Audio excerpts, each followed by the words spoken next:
Hi everyone. Good morning. Good morning, Rajesh sir. Good morning, Prakash. Good morning. Good morning. Good morning. Good morning. आज 5 ही लोग present, बाकी लोग Monika Actually, Alok WhatsApp is not working properly, so I am sending a link to Telegram. Then Okay. he will join. Okay. So what we can do, I will create one single link now onwards, so that by using that link you can able to join.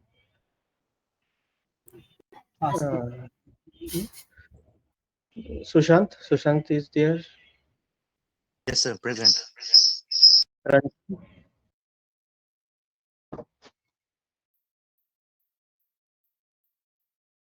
Ranjan, are you there? Present.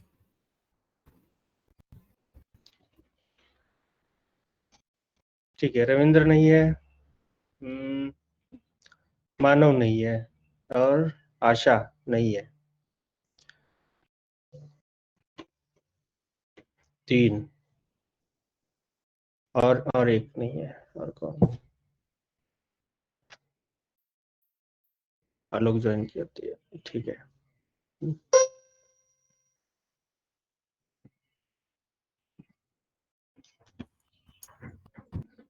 चलिए, आज से हम धीरे धीरे data science, data analysis शुरू करने वाले हैं, तो एब्सेंट नहीं रहना है आपको। अब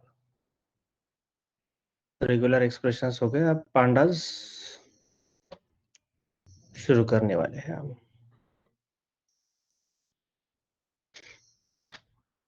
ठीक है, तो पांडास है क्या? पांडास एक ओपन सोर्स लाइब्रेरी है।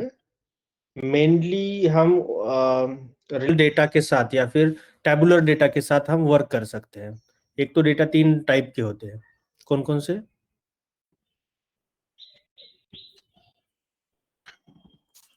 एक होता है अपना टैबुलर,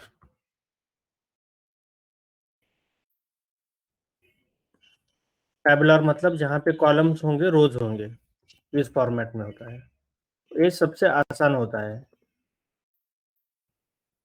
हैंडल करने के लिए, कॉलम और रो।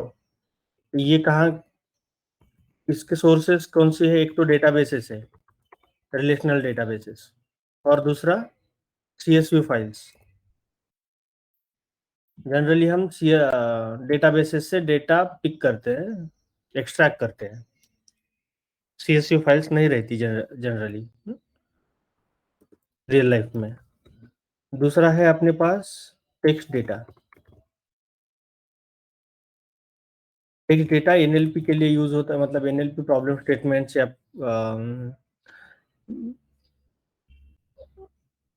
जैसे NLP डेटा है। अब ये जो टेक्स्ट डेटा है, text can be structured, unstructured, but mostly वो अनस्ट्रक्चर्ड में गिना जाता है। अनस्ट्रक्चर्ड, टैबुलर स्ट्रक्चर्ड डेटा होता है, कॉलम रोज होते हैं, टेक्स्ट के नहीं होते हैं। बट अगर NLP प्रॉब्लम है और कॉलम्स में आपका जैसे कि एड्रेस है या फिर कोई और डिस्क्रिप्शन है, तो वो तो एक स्ट्रक्चर्ड फॉर्मेट, टैबुलर फॉर्मेट में होगा वो डेटा। वो टेक्सचुअल होगा बट टैबुलर फॉर्मेट में होगा। तो स्ट्रक्चर अनस्ट्रक्चर दोनों होते हैं, मोस्टली इसको हम अनस्ट्रक्चर्ड बोलते हैं, और ये NoSQL डेटाबेस में सेव किया जा सकता है।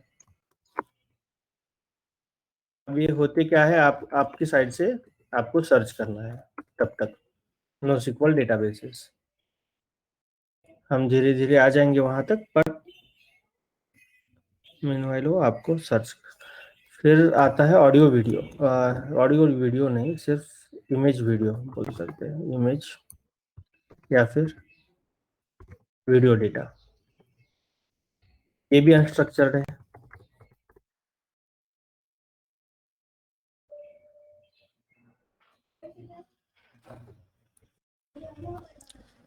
ठीक है, तो ये 3 टाइप के हमारे पास ये डेटाज है। ये भी डेटाबेस में सेव रहेगा या NoSQL डेटाबेस में? ये जनरली बकेट्स वगैरह में सेव होता है, इमेज डेटा या फिर वीडियो डेटा। और इसके प्रॉब्लम स्टेटमेंट्स को हम कंप्यूटर विजन बोलते हैं। कंप्यूटर विजन एक अलग स्पेशलाइजेशन है, एनएलपी स्पेशलाइजेशन है। इसके अलावा और दो स्पेशलाइजेशन है हमारे पास। एक तो है रिकमेंडर सिस्टम और दूसरा है time series analysis. Time series forecasting बोलो। क्या स्पेशलाइजेशन के ऊपर हम कोई भी एक स्पेशलाइजेशन आपको करना है। मैं जनरली हर किसी को एनएलपी रिकमेंड करता हूं, बट वो आपके ऊपर है। एनएलपी क्यों रिकमेंड करता हूँ? एक तो ये वैल्यू जनरेट करता है और दूसरा इसके यूज केसेस काफी सारे हैं, तो वैकेंसीज ज्यादा होती है इनमें। एनएलपी में एडवांस एनएलपी अगर सीखोगे तो NLP means natural processing language. Natural language processing, NLP. Language. Okay.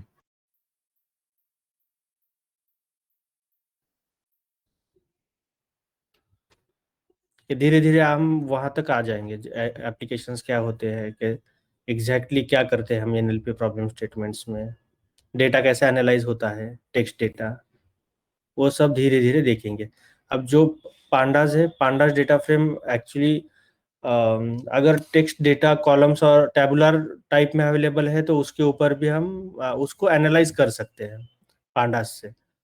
तो पांडास एक डेटा एनालिसिस लाइब्रेरी है, ओपन सोर्स है, और एक्सप्लोरेटरी डेटा एनालाइज करने के लिए यूज करते हैं हम जनरली इसको। इसका डेटा क्लीनिंग हो गया, एक्सप्लोरेटरी डेटा एनालिसिस हो गया, ये सब कुछ ये लाइब्रेरी कर पाती है, इसलिए ये लाइब्रेरी फेमस भी है। It provides various data structures. अब इसमें एक अलग डेटा स्ट्रक्चर्स है, and operations for manipulating numerical data and time series. This library is built on top of the numpy library. अब ये लाइब्रेरी का बेस कौन सी लाइब्रेरी है? numpy है। एक्चुअली हमें numpy लेना चाहिए था, बट इसके बाद हम numpy लेंगे, क्योंकि वैसे भी इसका और उसका ज़्यादा कुछ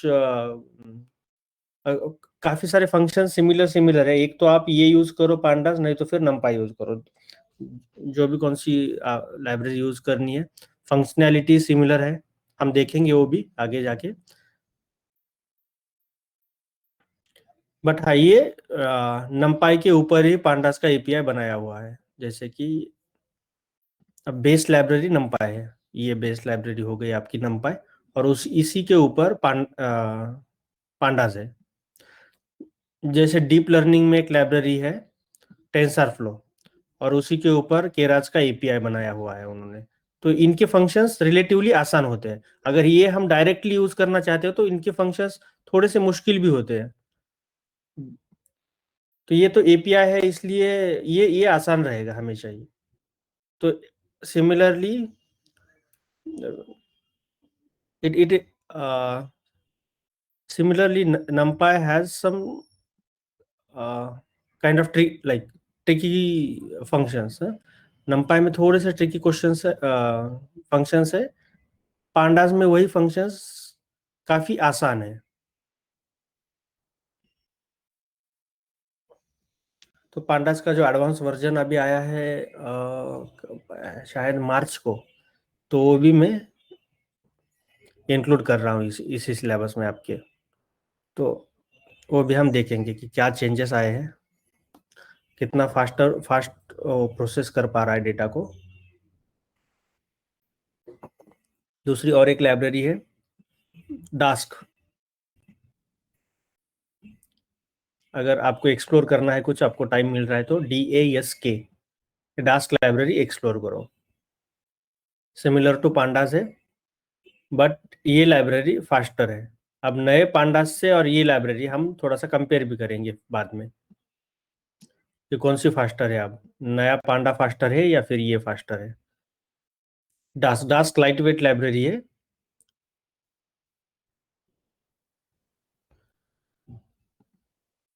और डास्क या फिर जनरली हम पाइस्पार्क यूज करते हैं अगर हमें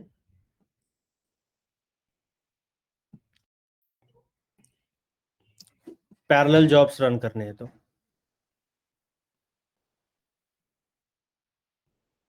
पाइस्पार्क की एक yamlib लाइब्रेरी है, यहाँ पे मशीन लर्निंग के लिए है वो लाइब्रेरी।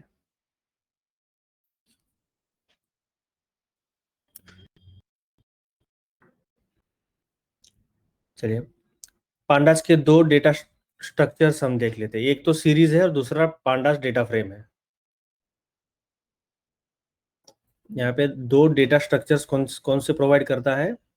पांडास सीरीज और डेटा फ्रेम। सीरीज क्या होता है? Series is one dimensional labelled array capable of holding data of any type.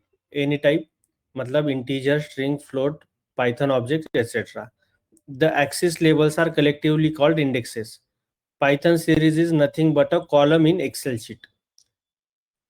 Series का मतलब टैबुलर डेटा है बट एक ही कॉलम है उसमें, उसको हम जनरली सीरीज बोलते हैं। यहाँ पे हम उसका एक एग्जांपल देखेंगे। देखो, पांडास और नंपाई लाइब्रेरीज पाइथन में इनबिल्ट नहीं है, उस वजह से हमें उनको इंस्टॉल करना पड़ेगा हमारे सिस्टम के ऊपर या फिर सिस्टम में। तो कैसे हम इंस्टॉल कर पाएंगे? यहाँ पे तो आसान है। कोलैब में जनरली कोई लाइब्रेरी इंस्टॉल करने की जरूरत नहीं पड़ती, क्योंकि गूगल वालों ने सब कुछ इंस्टॉल करके रख दिया है, सिर्फ हमें इंपोर्ट करना पड़ता है।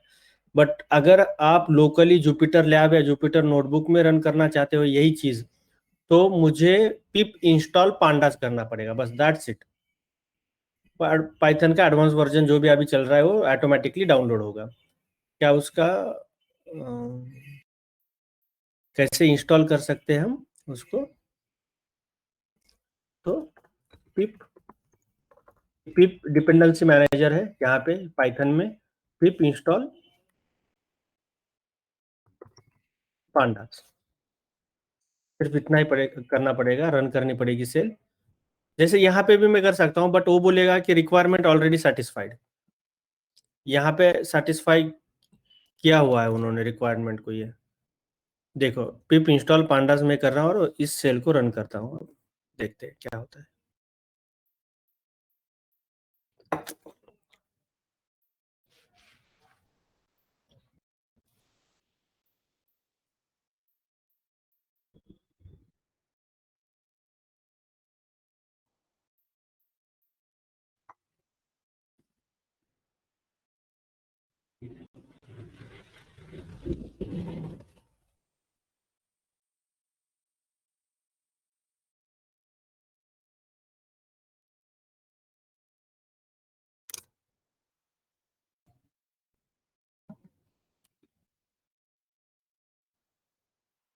वन हो गया था वो शायद, या फिर यही था।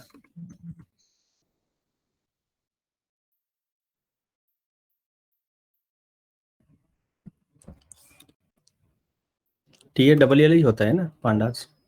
पिप install pandas, right.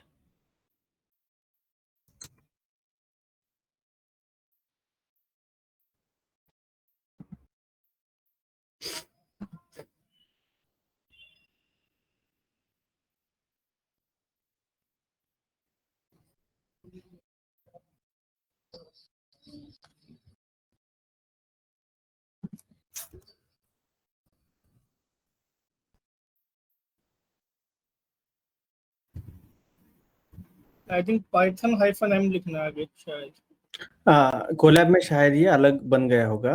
Python hyphen N लिखना है, बट पाइथन डैश एम हम यहाँ पे नहीं लिखते। मैं वो बताता जाऊंगा आपको कि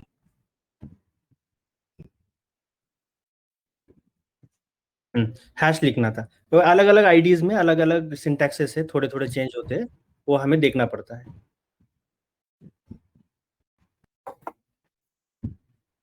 अब यहाँ पे एक्सक्लेमेटरी मार्क लगाना पड़ेगा आपको। रिक्वायरमेंट ऑलरेडी सेटिस्फाइड, ठीक है, यहाँ पे ऑलरेडी सेटिस्फाइड है। और नमपाई 6, पाईटीजेड या अलग अलग लाइब्रेरी जो भी उसको लगती है पांडास मॉड्यूल को, वो सारी लाइब्रेरीज वो इंस्टॉल करने की कोशिश करेगा। बट यहाँ पे वो ऑलरेडी इन लोगों ने इंस्टॉल किया हुआ है, तो हमें इंस्टॉल करने की जरूरत है नहीं। टेंसर फ्लो करते हैं एक बार, ये भी शायद है क्योंकि ये तो गूगल वालों का ही है।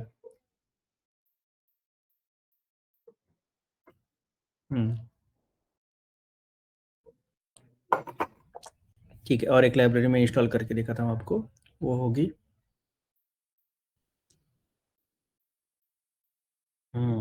केलिब लाइब्रेरी पाइथन। ये एक लाइब्रेरी हम इंस्टॉल करने की कोशिश करेंगे क्योंकि ये नहीं होगी वहाँ पे।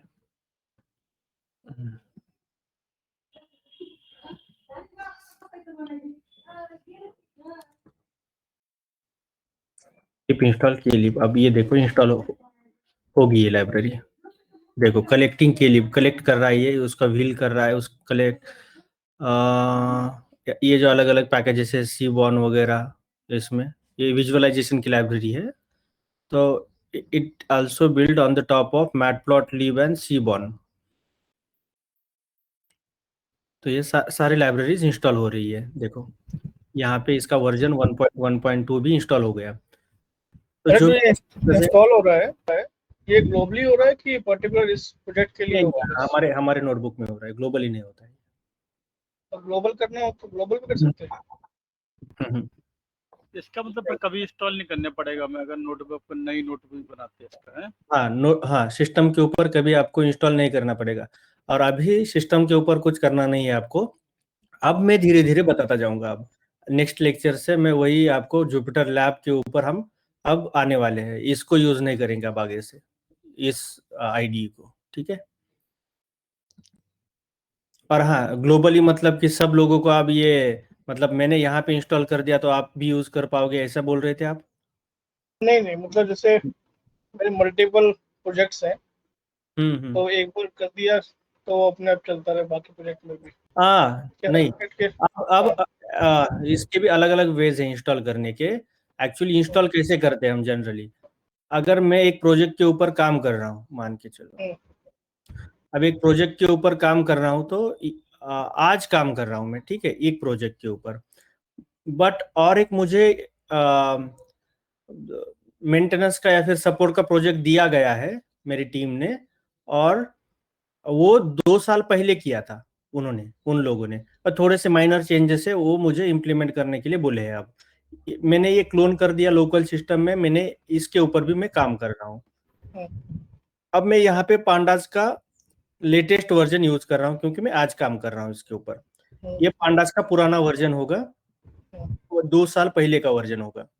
तो ये 2 साल पहले का वर्जन के ऊपर ये चलना चाहिए। ये नया वर्जन के ऊपर, जैसे पहले IX नाम का फंक्शन था, अब वो नहीं है, बट यहाँ पे यूज किया हुआ है वो IX फंक्शन, तो इस पांडास में रन नहीं हो पाएगा, इसलिए उसका पांडास का वर्जन भी सिमिलर रहेगा। तो हम करते हैं यहाँ पे वर्चुअल एनवायरनमेंट क्रिएट। अब ये इसको एक वर्चुअल एनवायरनमेंट क्रिएट करेंगे, और सारी जो लाइब्रेरीज इस प्रोजेक्ट, अब ये जो प्रोजेक्ट मैंने क्लोन किया है उसमें और एक फाइल रहती है requirement.txt नाम की फाइल रहती है।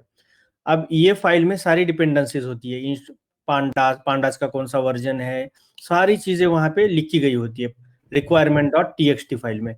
अब हम क्या करते हैं, वर्चुअल एनवायरनमेंट एक बार क्रिएट कर दिया तो हमने इसको सिर्फ इंस्टॉल करते हैं इस फाइल को।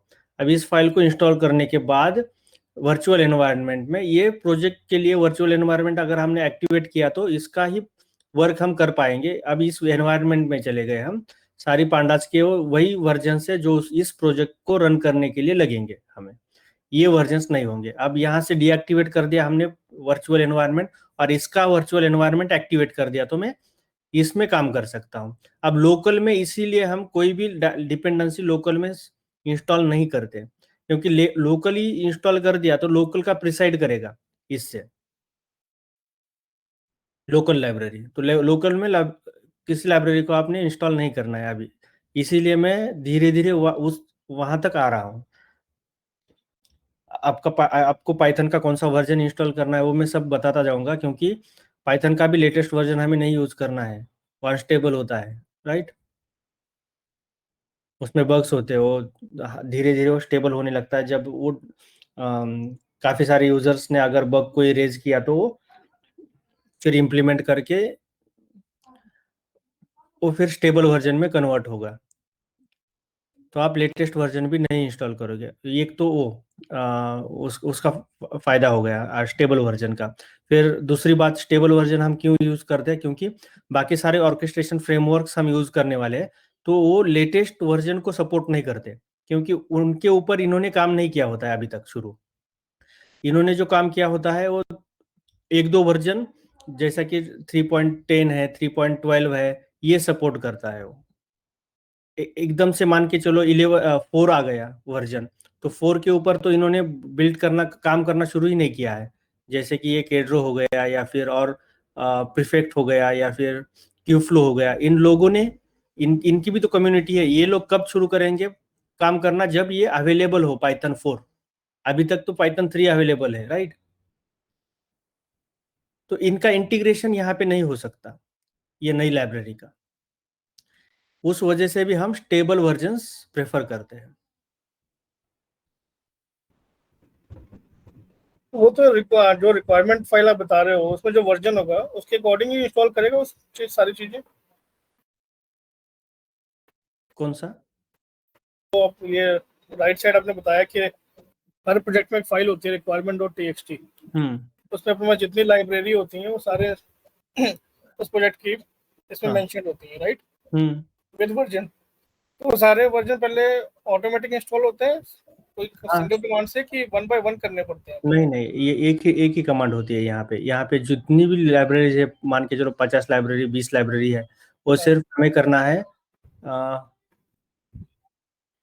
pip install -r requirement.txt, pip install -r requirement.txt, जितना भी है इसमें लाइब्रेरीज उतना इंस्टॉल हो जाएगा।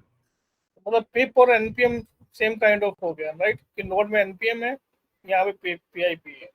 अच्छा, हाँ, ये डिपेंडेंसी मैनेजर है, आप उसको कंपेयर कर सकते हो आपकी लैंग्वेज से, राइट। ठीक है। इसमें राजेश जी, इसमें जो requirement.txt तो हम डिफाइन करते हैं ना। हाँ, तो हमें कैसे पता चलेगा कि कॉम्पेटिबिलिटी क्या है दूसरे पैकेजेस की जो उस पर डिपेंडेंट है? जैसे मैंने 3.10 यूज किया पांडास, और इस पे डिपेंडेंट है बाकी पैकेजेस या कोई लाइब्रेरी जो हम यूज करें थर्ड पार्टी, वो एरर दे देगा आपको कि this is not compatible with this library, और इसको अपडेट करो या फिर उसको डाउनग्रेड करो। ये एरर्स आ जाते हैं। एरर्स आपने रिजॉल्व करके आपको प्रोजेक्ट कंटिन्यू करना है, प्रोजेक्ट के ऊपर काम। अच्छा, ऑटोमेटिकली नहीं लेता कि? नहीं लेता ऐसा कुछ ऑटोमेटिकली। हाँ, पिप इंस्टॉल अगर आपने ऐसा किया कि pip install pandas equal to जो भी वर्जन का नाम है उसके, उस ये वर्जन का नाम 1.0.0 जो भी है, ऐसा कुछ प्रोवाइड किया तो फिर वो specific library specific version install करेगा, नहीं तो फिर वो लेटेस्ट वर्जन इंस्टॉल करेगा। अच्छा, नोड में हमारे पास एक कमांड होती है फोर्सफुली करने के लिए भी, कि अगर वो तो पहले वार्निंग दे देता है कि नहीं ये कंपैटिबल नहीं है, बट समहाउ अगर इंस्टॉल करते हैं तो हमारे पास फोर्स कमांड है। हाँ, यहाँ पे होता है ऐसा? होगा, यहाँ पे भी होगा। ठीक।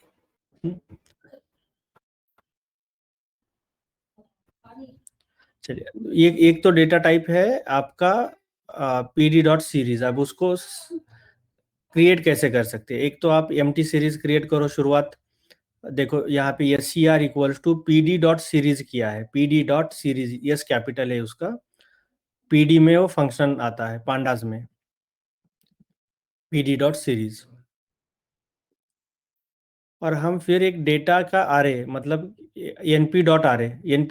np में सिखाऊंगा आपको 2-3 लेक्चर होने के बाद। np मतलब नमपाई से एक आरे ले रहा हूं मैं। आपको वो लेने की जरूरत नहीं है अगर आपने यहीं पे वो लिस्ट पास कर दिया तो। बट हम यहाँ पे क्या कर रहे हैं, एक सिंपल आरे क्रिएट कर रहे हैं, np.array numpy array, ये 1D अरे है जिसमें कुछ वर्ड्स है, और इसका कन्वर्जन अब हम अरे का कन्वर्जन इस सीरीज में करना चाहते हैं। तो क्या करेंगे, pd.series और डेटा, डेटा से क्या करो, सीरीज बनाओ, मतलब एक कॉलम बनाओ हमारे लिए। देखो उसने कॉलम बना दिया है, GEEKS, गिग्स। तो ये हो गया हमारा सीरीज। सीरीज मतलब क्या है, एक ही उसमें कॉलम आएगा, उसको हम सीरीज बोलेंगे। और अगर मल्टीपल कॉलम्स है तो, 2 डायमेंशनल डेटा है तो उसको हम डेटा फ्रेम बोलेंगे। यहाँ पर कॉलम नेम्स या की वैल्यू कुछ ऐसा हाँ, भी होता है? होता है, होता है, धीरे धीरे आएंगे हम वहाँ पे। Pandas data frame is a 2-dimensional size mutable, potentially heterogeneous tabular data structure with labeled axes, rows and columns. A data frame is a 2-dimensional data structure. Data is aligned in a tabular fashion in rows and columns. Pandas data frame consists of three principal components: data, row and columns. तो इन्होंने बोला है data. Data क्या होता है, ये particular एक value होती है, एक रिकॉर्ड होता है या फिर वैल्यू होती है, उसको हम डेटा बोलेंगे। रोज किसको बोलेंगे, हॉरिजॉन्टल जो रिकॉर्ड है उसको हम रोज बोलेंगे, और वर्टिकल रिकॉर्ड्स को हम, या फिर वर्टिकल कॉलम्स, ये कॉलम्स है, name, team, number, position, age, इस फॉर्मेट में रहता है वो, जैसे कि हमारी एक्सेल शीट रहती है। अब हमें एक डेटा फ्रेम तैयार करना है, तो हम कैसे कर पाएंगे? Data frame can be one time, it consists of may be one column, single column also. तो अगर मैंने सिर्फ डेटा फ्रेम लगा दिया, डेटा फ्रेम ऑफ लिस्ट, यहाँ पे देखो, तो एक ही लिस्ट का एक कॉलम बना के आपको दे देगा, और उस कॉलम का नाम भी देगा 0, अगर आपने एक्सप्लिसिटली प्रोवाइड नहीं किया तो। अगर आपने कर दिया यहाँ पे कॉलम का नाम, तो यहाँ पे 0 को रिप्लेस करेगा, बट डिफॉल्ट वो 0 कॉलम, 0 1 2 3 ऐसे कॉलम का नाम देता है। तो एक तो कॉल कैसे कर रहे हैं डेटा फ्रेम कंस्ट्रक्टर को, df equal to pd dot data frame. फिर हमने एक लिस्ट इनिशिएट की है, और we are calling data frame constructor on this list, and we are getting df equal to pd dot data frame of list. तो देखो data frame, अब df का मतलब डेटा फ्रेम होता है, हम जनरली वही नोमेनक्लेचर या फिर नेमिंग कन्वेंशन यूज करते हैं यहाँ पे, डेटा फ्रेम। अब इसी को लिखेंगे final data frame, pre process data frame, जो भी आपको लिखना है। तो ये जो हम कर रहे हैं, मतलब जैसे पहले सीरीज बनाई, फिर इसके बाद डेटा फ्रेम बना रहे हैं, तो मतलब क्या करना, क्या चाह रहे हैं, अचीव क्या करना है? धीरे धीरे आ जाएंगे। अच्छा, क्योंकि ये एकदम डिफरेंट चीजें हाँ, चले, लिंक कुछ हो नहीं तो। नहीं, वो मैं आता हूँ वहाँ पे। आप क्या करो, थोड़ा सा पेशेंस रखो दो। ठीक है। हाँ, आपके जो भी क्वेश्चंस है हम शायद लेक्चर होने के बाद ले लेंगे, तब तक आपके क्वेश्चन हो सकता है कि एक 70-80% से रिड्यूस हो जाए। तो इसमें जो हम जैसे अपने ये अपनी लिस्ट लेते, लिस्ट में डेटा तो वही डेटा ही हुआ अपना, जो रो हो गई। हाँ, वही हो गया, एक कॉलम ही हो गया, रो नहीं, कॉलम हो गया ये। कॉलम की वैल्यू जीरो है कॉलम का वो डेटा हो गया, हाँ कॉलम का वैल्यू हो गई है, हाँ, ये एक पर्टिकुलर कॉलम की। हो गई, राइट। राजेश जी, ये जो डेटा फ्रेम है, ये क्या वो पाइस्पार्क वाला डेटा फ्रेम है या इसका? नहीं नहीं, ये पांडास का डेटा फ्रेम है। अच्छा, अलग चीज है। हाँ, पाइस्पार्क में भी सिमिलर डेटा फ्रेम, मतलब, या फिर हाँ, सिमिलर डेटा फ्रेम बोल सकते हो आप, होता है। सिर्फ वहाँ पे कंप्यूट फास्ट है, पैरेलल प्री प्रोसेसिंग कर सकता है वो, इसलिए हम जनरली पाइस्पार्क, अगर डेटा बहुत ज़्यादा है तो वो प्रेफर करते हैं। और आपको भी अगर कोई लैंग्वेज सीखनी है, टाइम मिल रहा है एक्स्ट्रा थोड़ा सा, तो मैं रिकमेंड पाइस्पार्क करूँगा आपको भी, आप सब लोगों को। आप वो देखते जाओ अभी से थोड़ा थोड़ा। ठीक है, चलिए फिर हम देखेंगे कि how to create data frame from dictionary. To create data frame from dictionary of n array or list, all the n dimensional array must be of same length, if index is passed, then the length index should be equal to length of array. If no index is passed, then by default index will be range of n, where n is the array length. अब dictionary to data frame देखना है हमें, how to convert the dictionary to data frame. Generally हम ऐसे करते हैं क्या? नहीं, हमारे पास सीधा CSV फॉर्मेट में या फिर डेटाबेस का डेटा होता है, और मैं 15-20 मिनट में क्विक छोटा सा एक प्रोजेक्ट लेने भी वाला हूँ आज ही। तब तब आपके सारे क्वेश्चंस का आंसर आपको मिल जाएगा कि हम ये क्यों करते हैं, हम डेटा फ्रेम क्यों बना रहे हैं, उसका एप्लीकेशन क्या है, राइट। हम डेटा फ्रेम का यूज़ करके डेटा एनालिसिस कैसे कर सकते हैं, वो सारा आपको जवाब उस प्रोजेक्ट में गाइडेड प्रोजेक्ट होगा, एक सिंपल टाइटैनिक डेटा के ऊपर। हम 10-15 मिनट में आ जाएंगे वहाँ तक। चलिए, how to initialize data lists. तो यहाँ पे देखो एक डिक्शनरी है, एज, नेम और एज, तो उतनी वैल्यू है, तो 1 2 3 4, 1 2 3 4, 4 वैल्यूज है यहाँ पे। और हम क्या कर रहे हैं, pd.dataFrame of data, we are converting this data, this list, this dictionary into data frame। तो डेटा फ्रेम का सिंटैक्स देखो आप, D कैपिटल है, F कैपिटल है, pd.dataFrame of data, तो प्रिंट DF कर रहे हैं। यहाँ पे देखो नेम और एज दोनों आ रहा है। टॉम का एज 20 है, निक का 21 है, क्रिश का 19 है, जैक का 18 है। एक इसको रिकॉर्ड बोलते हैं हम, इसको रिकॉर्ड बोलेंगे या फिर रोज बोलेंगे, इसको डेटा बोलेंगे, इसको कॉलम बोलेंगे, ये वर्टिकल को, ये आपको पता है, राइट। तो राजेश जी यहाँ पे हम देख रहे हैं तो यहाँ डिक्शनरी भी लिस्ट, हमेशा हम की वैल्यू जो देख रहे हैं हमेशा लिस्ट की फॉर्म में ही देख रहे हैं ना। यहाँ पे डिक्शनरी आप देखोगे तो हमेशा मैक्सिमम यहाँ पे लिस्ट है। डिक्शनरी को यहाँ टेबल स्ट्रक्चर में कन्वर्ट कर रहे हैं। सीरीज में क्या था, कॉलम नेम नहीं आ रहा था, बस यहाँ डेटा फ्रेम में ये है कि वो उसको कॉलम नेम भी दे रहा है। हाँ, यहाँ पे कॉलम नेम भी हमें मिल रहा है, वहाँ पे भी कॉलम नेम हो सकता है अगर, पर जनरली एक आध डेटा फ्रेम को हम सीरीज में कन्वर्ट कर सकते हैं। अगर डेटा फ्रेम में एक कॉलम है तो डॉट वैल्यूज करके उसका एक सीरीज है, वो ये डेटा फ्रेम है, ये 2 डायमेंशनल आ रहे हैं, वहां पे वो सिंगल डायमेंशनल होगा सिर्फ।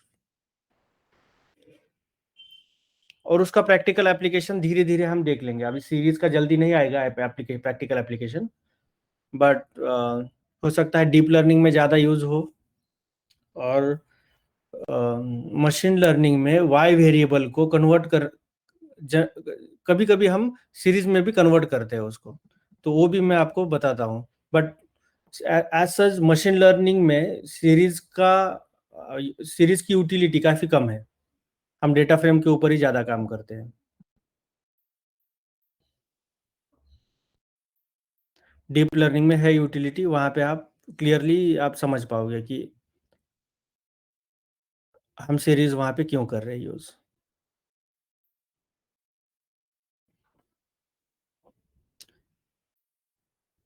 यहाँ पे एक देखो और एक example, create pandas data frame from list using dictionary.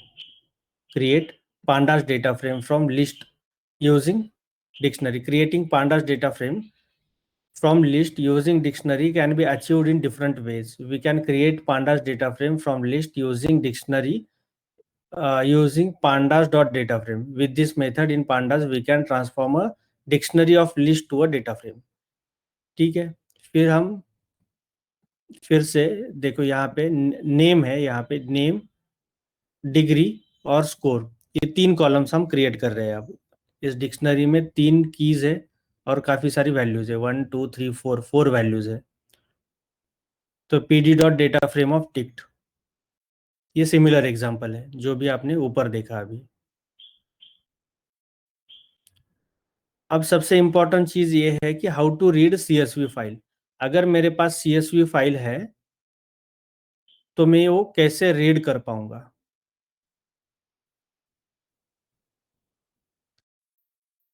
तो देखो जनरली हम अब क्या करेंगे, टाइटैनिक फाइल को, टाइटैनिक CSV फाइल मैं डाउनलोड करना चाहता हूँ।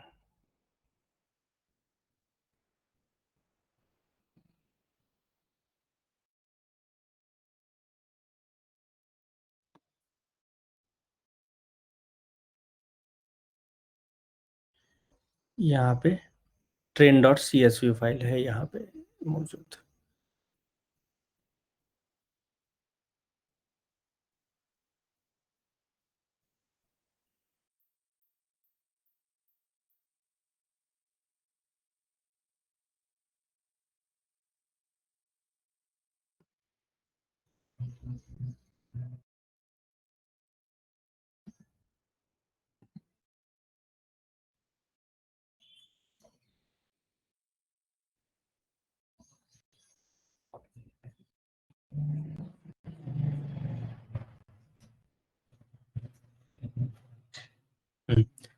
देखो यहाँ पे पैसेंजर आईडी है, सर्वाइव्ड है, P class, name, sex, age, ये क्या है, SIB, SP, PARCS, ticket, fare, cabin और एम्बार्क।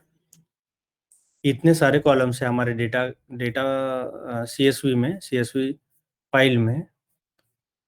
और कितने रिकॉर्ड्स टोटल कितने हैं? 891 है क्या? अब यहाँ पे मैं मैन्युअली देख रहा हूँ इस सब चीज़ों को। अब मैं क्या करूँगा, इसको ही एनालाइज करने की कोशिश करूँगा।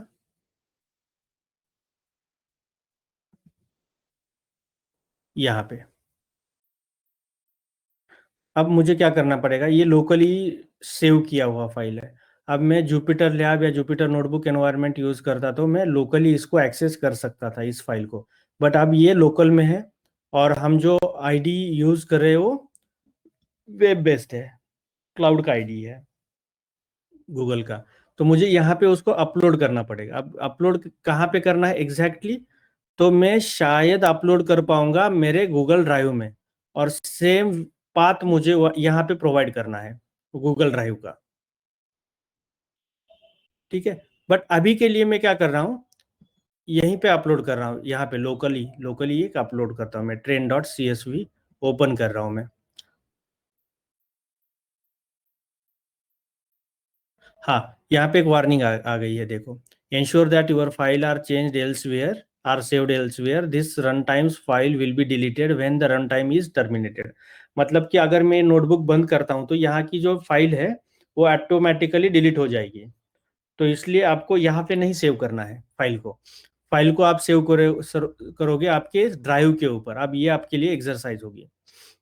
माउंट ड्राइव करना है। ड्राइव माउंट करने के बाद आपको देखो यहाँ पे, अब मैंने ड्राइव माउंट कर दिया है। अब यहाँ पे और एक फोल्डर आएगा ड्राइव का। उस फोल्डर में आपको डेटा को अपलोड करना है। आपके ड्राइव में जाओ और वहाँ पे अपलोड करो। यहीं से अपलोड कर सकते क्या, एक बार देख लो। अगर नहीं होता है तो आपका ड्राइव ओपन करो और वहाँ पे डेटा किसी फोल्डर में फोल्डर स्ट्रक्चर बना के, प्रॉपर फोल्डर स्ट्रक्चर बना के आप उसमें वो रख दो। और फिर आप जहाँ पे भी आप train.csv फाइल आपने सेव किया है ड्राइव में, वहाँ तक आप जा सकते हो, राइट, चेंज डायरेक्टरी करके। और फिर जहाँ पे भी आपको train.csv फाइल दिखती है, ये 3 डॉट के ऊपर जाके कॉपी पाथ करके सिर्फ उसको यहाँ पे इंपोर्ट कर सकते हो। अब यहाँ पे इंपोर्ट कैसे करना है, तो यहाँ पे वो सारी स्टेप्स कहाँ पे, यहाँ पे बताइए मैंने। माउंट ड्राइव हमने कर दिया। You will see drive folder, click on my drive folder, find the CSV file you saved on your drive, और फिर click on 3 vertical dots on right side of the .csv file, copy the path. Copy path करने के बाद क्या करो, provide that path into code to access the file. अब ये क्या है, ये कोड है हमारा। अब हमें क्या करना है उस फाइल को एक्सेस करने के लिए। सबसे पहले इंपोर्ट pandas एज PD करेंगे हम। फिर क्या करेंगे, df equal to PD dot read CSV बोलेंगे। एक फंक्शन आता है read CSV, read excel, SCL, XLSX, एक फॉर्मेट है। ये अलग अलग फॉर्मेट है, सॉरी, अलग अलग फंक्शन से अलग अलग फॉर्मेट की जो भी फाइल्स है वो फेच करने के लिए है। अब हम CSV फाइल फेच करना चाहते हैं या फिर इंपोर्ट करना चाहते हैं .csv, जो भी फॉर्मेट यहाँ पे लिखा गया है वही फंक्शन आप यहाँ पे यूज करोगे। नहीं तो फिर एक्सेल शीट है तो रीड अंडरस्कोर एक्सेल आ जाएगा, वो आपको फिगर आउट करना है फिर कि क्या फंक्शन यूज करना है। हर बार हम रीड अंडरस्कोर CSV नहीं यूज कर पाएंगे।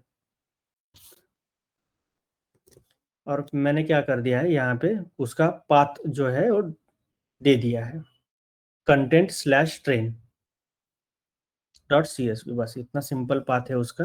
और df डॉट मैं हेड कर रहा हूँ।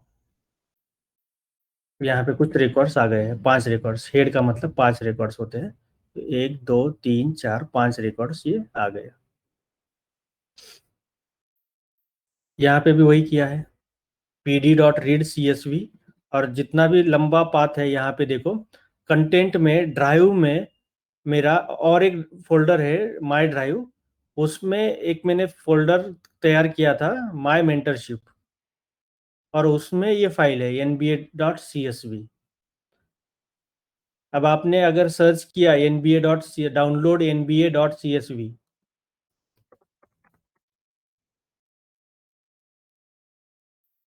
काफी सारी फेमस फाइल्स है, आपको आ जाएगी। यहाँ पे देखो एवरी ब्रैडले, वही है क्या, देखते हैं हम। देखो एवरी ब्रैडले, तो ये सारी फाइल्स मुझे आपको देने की जरूरत है नहीं, ठीक है, ये आपको मिल जाएगी यहाँ से। सिर्फ आपको उस फाइल का नाम सर्च करना है, डाउनलोड करनी है और उसके ऊपर प्रैक्टिस करनी है। जब मैं बोलता हूँ कि हाँ ये इसके ऊपर आप एक्सप्लोरेटरी डेटा एनालिसिस करके आओ कल, तो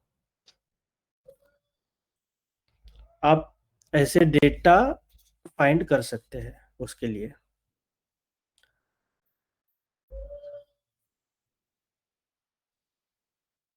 यहाँ तक कोई डाउट किसी को इसमें? ये क्लियर है सब लोगों को? Yes, sir. यस। ठीक है, चलिए, वेरी गुड।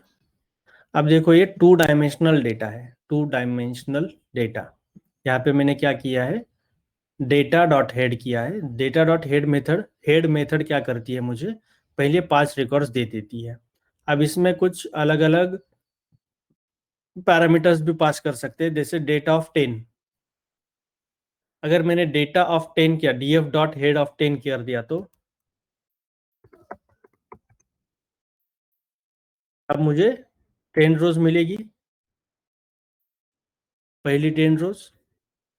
अब मुझे पहली 10 रोज नहीं चाहिए, मुझे पहले सैंपल्स देखने हैं, तो मैं क्या करूंगा, सैंपल लिखूंगा, सैंपल 10 लिखूंगा। अब सैंपल 10 कहीं पे भी सैंपल, वो रैंडम सैंपल उठा के दे रहा है मुझे। देखो इनका इंडेक्स क्या क्या था, 17, 863, 677, 352, ये रैंडम करके मुझे दे रहा है, सैंपल बोल रहा हूँ। अगर मुझे लास्ट के 10 देखने हैं तो टेल है उसके लिए फंक्शन, df डॉट टेल 10। देखो 890 टोटल रिकॉर्ड्स है, पैसेंजर आईडी उनका 891 तक है। यहाँ से 0 से शुरू होता है पांडास में, इसलिए वो 890 दिखाई दे रहा है। 0 से इंडेक्स होता है यहाँ पे, बट रिकॉर्ड्स कितने हैं फिर, 891 रिकॉर्ड्स है। और बाकी रिकॉर्ड्स देखो, लास्ट 10 रिकॉर्ड्स उसने दे दिया है। डिफॉल्ट क्या करता है, वो 5 रिकॉर्ड्स दे देता है। मैंने कोई पैरामीटर पास नहीं किया तो 5 रिकॉर्ड दे देगा मुझे।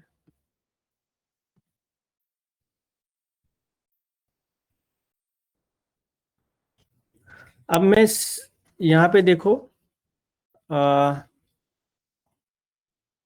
We are creating a series by using single column. एक ही कॉलम हम ले रहे हैं यहाँ पे, और उस वो एज अ सीरीज आपको दिखाई देगा। Data of name, data in square bracket name लिखा है मैंने, तो एक ही कॉलम वो ले लेगा यहाँ पे, और उसकी हम एक सीरीज बना रहे हैं यहाँ पे। तो देखो एक सीरीज बन गई है, और टाइप ऑफ सीरीज क्या है, तो pandas dot core dot series dot series. इसका डेटा टाइप क्या है, वो बोलता है सीरीज है ये एक। अब मुझे एक सेकंड दे दीजिए। हेलो।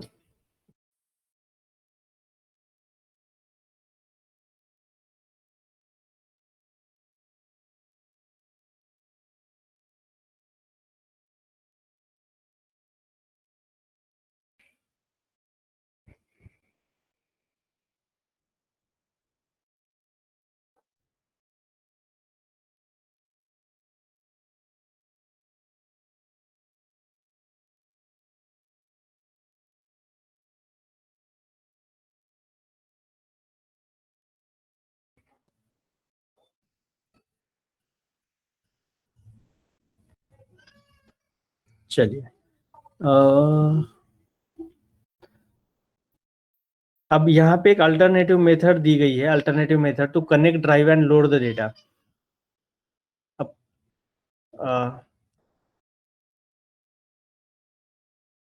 अब नए वर्जन में यहाँ पे एक ऑप्शन आ रहा है माउंट डेटा, बट ये पहले ऑप्शन नहीं था। या फिर अगर आपके केस में नहीं आता है ऑप्शन, तो क्या कर सकते हैं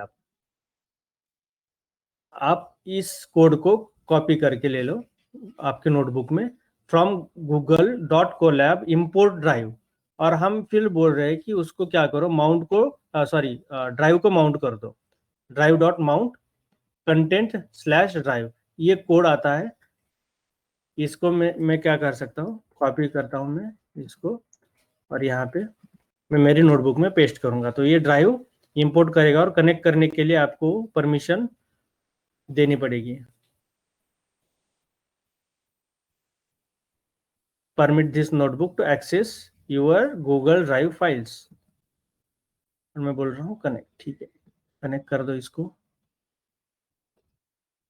हेलो, और ये कनेक्ट हो जाएगा। ये मैनुअल वे है। अब ये इस कोड की जरूरत है नहीं हमें, वो बोलता है कि drive already mounted, already mount किया हुआ है वो ड्राइव को। और फोर्सफुली अगर माउंट करना चाहते हो फिर से, तो force remount equal to true कर दो, यहीं पे एक पैरामीटर पास कर दो बोल रहा है वो। बट ये इसकी जरूरत है नहीं इस कोड की। बट अगर आपको नहीं दिखाई देता यहाँ पे ड्राइव, तो इस कोड का यूज करना है आपको, नहीं तो नहीं यूज करना।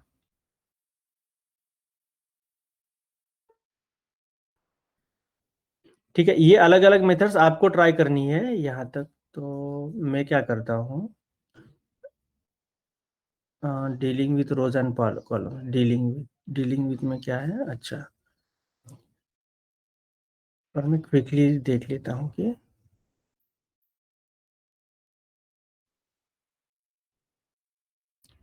हाँ ठीक है, कोई नहीं, ये आप आपकी साइड से प्रैक्टिस करो। मैं एक आपको प्रोजेक्ट,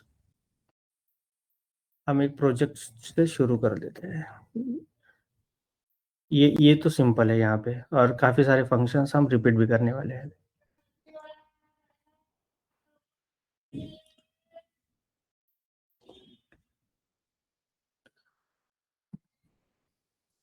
अब आपका क्वेश्चन का जवाब आपको मिल जाएगा कि ये सब कुछ हम जो मगजमारी कर रहे हैं वो किस लिए कर रहे हैं, इसके यूजेस क्या है, यूज क्या है। अब हमें करना है डेटा एनालाइज। अब डेटा एनालाइज करने के लिए, डेटा एनालाइज क्यों करते हैं हम, ताकि देखते हैं कि जो भी आपको मशीन लर्निंग से प्रेडिक्ट करवाना है, उससे पूछना है, उसको पूछने के लिए जो भी हम डेटा पास कर रहे हैं, ट्रेनिंग डेटा ट्रेन करने वाले हैं उसके ऊपर, वो ट्रेनिंग डेटा एक्यूरेट होना चाहिए। अगर मैंने बायस डेटा दे दिया, इनएक्यूरेट डेटा दे दिया, मिसिंग वैल्यूज का डेटा दे दिया, तो वो आंसर नहीं कर पाएगा मेरे क्वेश्चंस का। तो मुझे डेटा क्लीन्ड चाहिए, इसलिए मैं डेटा प्रोसेसिंग, डेटा क्लीनिंग, और उससे भी पहले आता है फिर डेटा एनालिसिस, या फिर ईडीए बोलते हैं हम उसको। मुझे डेटा कैसा है ये देखने के लिए एटलीस्ट उसको एक्सप्लोर करना पड़ेगा कि है क्या डेटा में, तो उसको बोलते हैं exploratory data analysis, exploratory data analysis, EDA.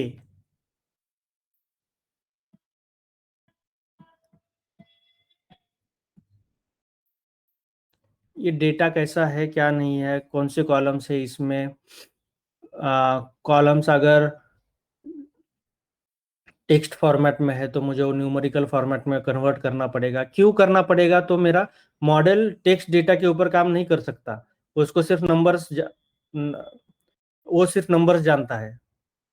उस वजह से मुझे वो डेटा पूरा क्लीन करना है। इसलिए after exploratory data analysis we have data processing step, फिर प्रोसेस करना है। मिसिंग वैल्यूज है तो उसके लिए अलग ट्रीटमेंट है।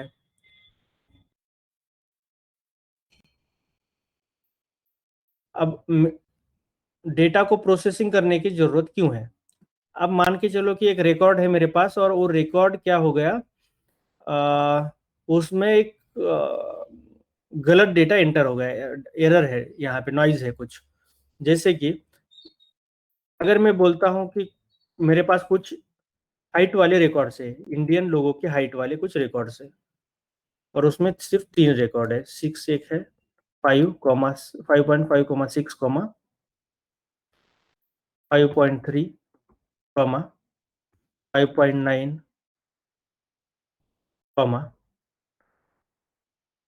ऐसे कुछ रिकॉर्ड्स है, और बीच में ही आ गया 100, गलत डेटा आ गया मेरा यहाँ पे।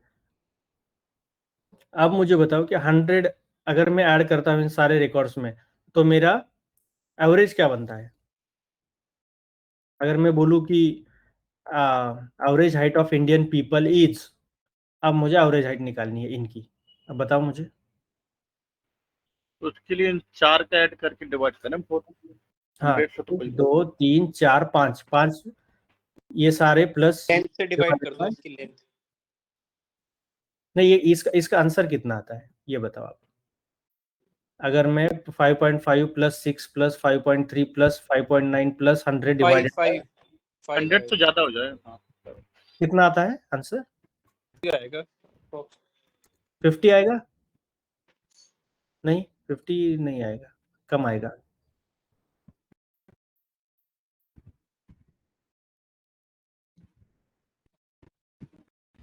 ट्वेंटी 24.54 कुछ तो आएगा, 24। 24। अब 24 तो इंडियन लोगों की हाइट नहीं हो सकती फीट में।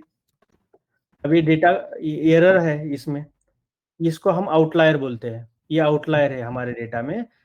इसीलिए इन मतलब एक मैंने एग्जांपल दे दिया, मैं अगर सारे एग्जांपल्स आज ही देता रहूंगा तो मैं मतलब हम आगे नहीं बढ़ पाएंगे। तो एक एग्जांपल है ये, अगर ऐसा कुछ डेटा गलत आ गया तो मुझे ये आउटलायर्स ट्रीट करने पड़ेंगे। अगर नहीं ट्रीट करता तो ऐसे गलत, फिर हमारा मॉडल गलत जवाब दे देगा, जो कि हम नहीं चाहते गलत जवाब मिले हमें। इसलिए नेक्स्ट स्टेप आता है डेटा प्रोसेसिंग। अब डेटा प्रोसेसिंग धीरे धीरे हम देख लेंगे। अब इसके ऊपर है हम एक्सप्लोरेटरी डेटा एनालिसिस के ऊपर। पांडास लाइब्रेरी क्या करती है? डेटा एनालाइज करती है।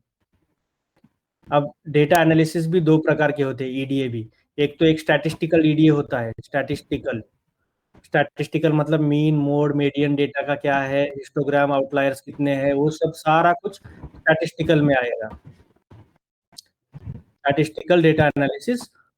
और दूसरा होता है फिर, दूसरे को हम ईडीए ही बोलते हैं अभी अभी के लिए। EDA, exploratory data analysis to get insights. Insights मतलब क्या? जो भी आप सवाल पूछना चाहते हो कि सेकंड हाईएस्ट सैलरी किसकी थी डेटा में कितनी कंट्रीज है, ये जो सारे कुछ क्वेश्चंस हम जेनेरिक क्वेश्चंस पूछते हैं इनसाइट्स लेने के लिए, वो हम कवर करेंगे फिर नॉर्मल ईडीए में। स्टैटिस्टिकल ईडीए में स्टैटिस्टिकल इंफॉर्मेशन होगी उसकी, और नॉर्मल ईडीए में इनसाइट्स होंगे। डेटा प्रोसेसिंग करने के बाद कौन सी स्टेप है? तो डेटा प्रोसेसिंग करने के बाद आती है मॉडल ट्रेनिंग। उसके बाद आता है मॉडल वैलिडेशन। मॉडल क्या है बट या फिर इवैल्यूएशन, मॉडल इवैल्यूएशन बोलते हैं हम उसको। अगर इवैल्यूएट कर दिया आपने मॉडल को, फिर आती है मॉडल वैलिडेशन। म्यूट कौन है? म्यूट कर दीजिए संजय।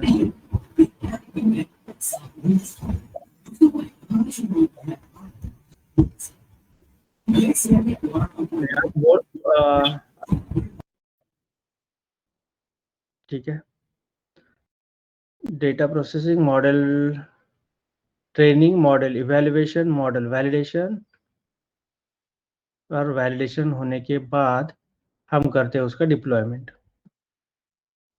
Model deployment D. तो ये सारी स्टेप्स है, हम वन बाय वन अब यहाँ तक है आ गए हम एक्सप्लोरेटरी डेटा एनालिसिस।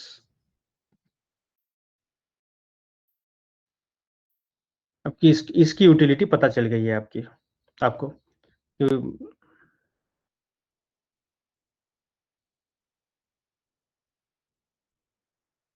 चलिए मैं तब तक एग्जाम्पल ले रहा हूँ। एग्जाम्पल हम क्या करते हैं, इसी का ले लेते हैं। डीएफ का ही, टाइटैनिक डेटा सेट का। अब टाइटैनिक डेटा सेट का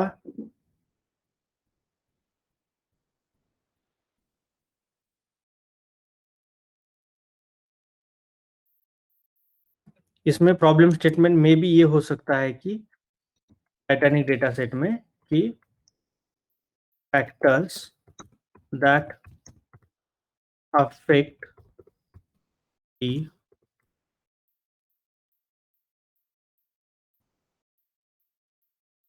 survivability of a person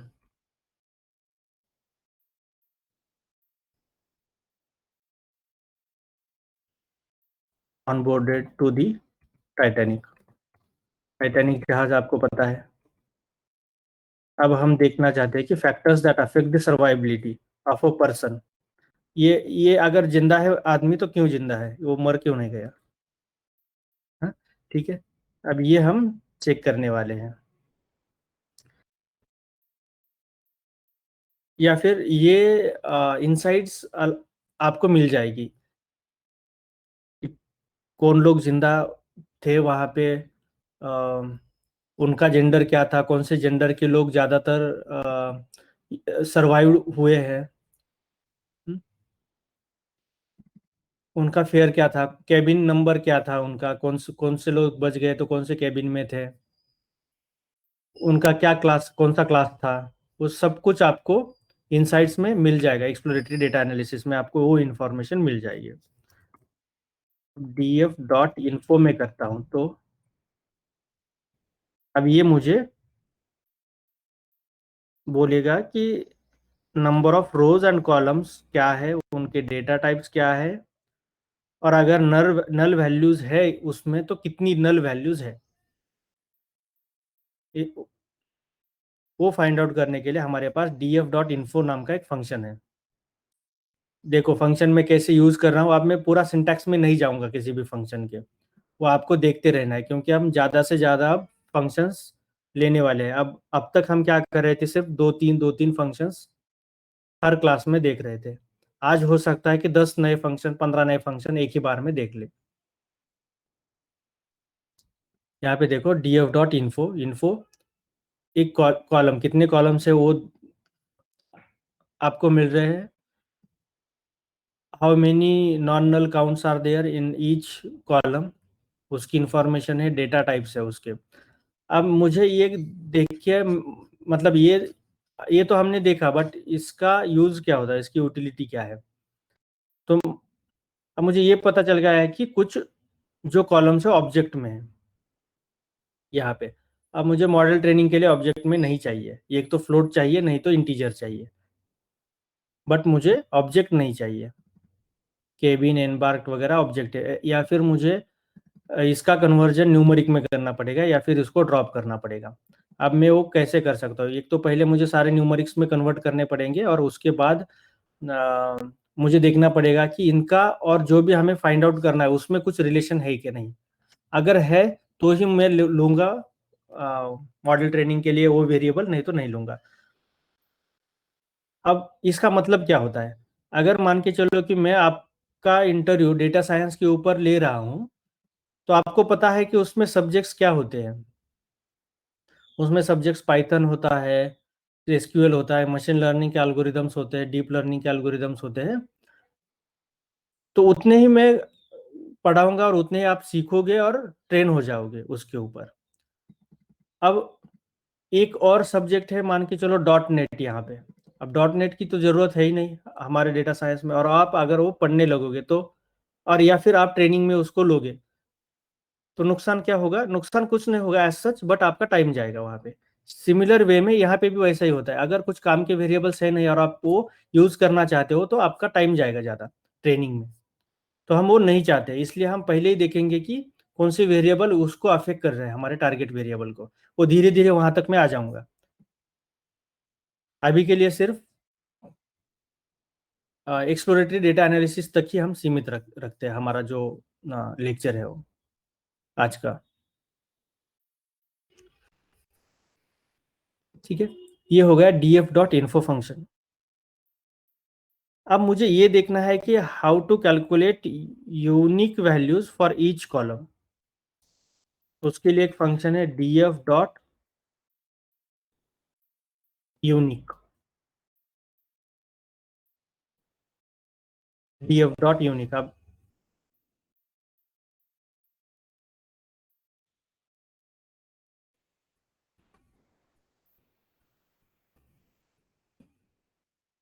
change हुआ है ये df dot n unique, number of unique values inside each column. Passenger ID में, आईडी तो हर किसी का अलग अलग होता है, रोल नंबर अलग अलग है आपका, वैसे आईडी अलग अलग होगा। तो 891 टोटल आईडीज है। सर्वाइव सिर्फ 2 है, एक तो सर्वाइव हुआ है या फिर मर गया हो, 2 ही है सिर्फ। पी क्लास, 3 पी क्लासेस है यहाँ पे, पैसेंजर क्लासेस जो भी है उसका मतलब, उसके मतलब में हम ज़्यादा डिटेल में कभी कभी नहीं जाते जब तक आपको क्लियर रिक्वायरमेंट ना हो कि कुछ फीचर इंजीनियरिंग करनी है, या फिर तब तक हम इनका मतलब समझने में ज़्यादा डिटेल में नहीं जाते हैं रियल लाइफ में भी। तो यहाँ पे देखो पी क्लास है, 3 है, नेम 891 सबके अलग अलग नाम है, सेक्स 2 है, male female, age 88 unique entries है, यूनिक एंट्रीज है उसमें 88 एज में, मतलब 27 हो सकता है कि एक 10 लोगों का 27.0 एज हो, इसलिए उसने एक ही उठाया हो, 27 यूनिक एंट्रीज उठाई है। 19 हो सकता है, 26, 32, और यहाँ पे कुछ एंट्रीज नान है, मतलब कि वो एंट्रीज मौजूद नहीं है, नान मतलब नॉट अ नंबर। ये एक्सप्लोरेटरी डेटा एनालाइज करने के बाद ही आपको पता चल जाएगा कि यहाँ पे मिसिंग वैल्यूज भी है डेटा डेटा के ऊपर, डेटा में। इसको भी हमें हैंडल करना पड़ेगा मीन मोड मीडियन से। वहां तक हम आएंगे धीरे धीरे, बट अभी सिर्फ एक्सप्लोर कर रहे हैं डेटा को। अब ESI भी स्पेशल कितने हैं, 7 है।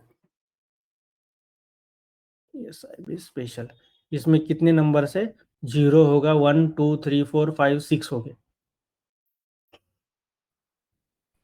फिर है PARCH, 02 तो दिखे हमें, PARCH में फिर से 7 है यूनिक वैल्यूज, एक 0 हो गया, एक 2 हो गया, 1 2 3 4 5 6 ऐसा कुछ होंगे।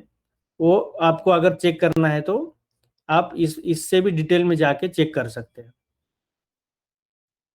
कि ये एंट्रीज कौन सी है। तो अब हम अगर ये देखना है कि इसमें भी एंट्री कौन सी है, तो कौन सा कोड हम यूज करने वाले हैं, df डॉट या फिर df of parched, df of parched dot, मैं क्या करूंगा, वैल्यू काउंट्स, और एक मेथड है वैल्यू काउंट्स, वो क्या करेगी, इसमें जो जितने भी वैल्यूज है वो आप हमें दे देगी। देखो यहाँ पे 0 की सबसे ज़्यादा वैल्यूज है 678 है, फिर 1 की 118 है, फिर वैल्यूज कम कम कम होती जा रही है। उस कॉलम का नाम पार्स है और डेटा टाइप उसका इंटीजर है।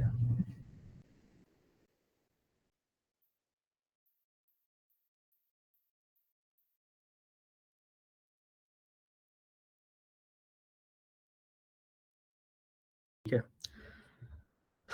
फिर आते हैं हम how to select data, selection of data के ऊपर।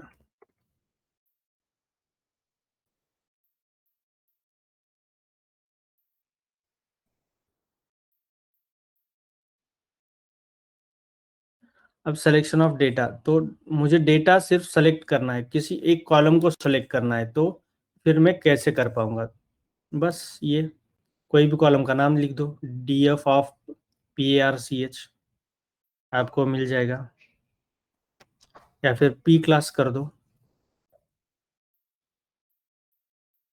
P क्लास का इंफॉर्मेशन आपको मिल जाएगा। Here we can see that 3 unique values are there and they are 1 2 3, 1 2 और 3। अगर मुझे मल्टीपल कॉलम सेलेक्ट करने हैं तो कैसे कर पाऊंगा मैं, तो मैं यहाँ पे और एक नाम लिख देता हूँ P क्लास और 6 का क्या है? यस कैपिटल है स्मॉल है?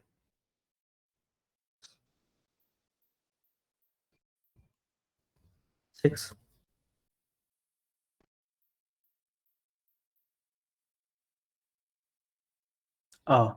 ठीक है, यहाँ पे सिंटैक्स देख लो। और एक मुझे ब्रैकेट ऐड करना पड़ेगा अगर मल्टीपल कॉलम सेलेक्ट करने हैं तो।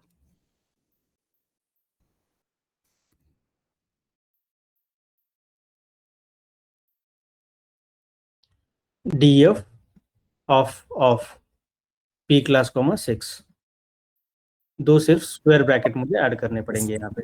लास्ट में हेड लगा सकते हैं? लास्ट में क्या? हेड, अगर मेरे को इन दो कॉलम के फर्स्ट 5 देखने हैं।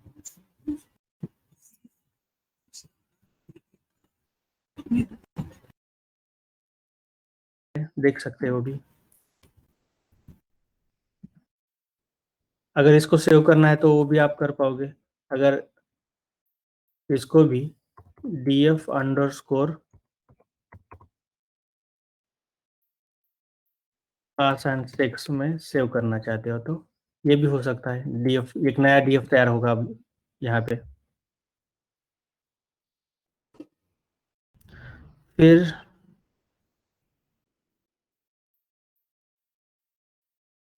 अगर मुझे कुछ कॉलम्स, इंपॉर्टेंट कॉलम्स ही चूज करने हैं तो मैंने देखा कि ये वाले ऐसे वाले एक सिंटैक्स है कि कॉलम्स ऐड करते जाओ सिर्फ इसमें कोमा कोमा कोमा करके।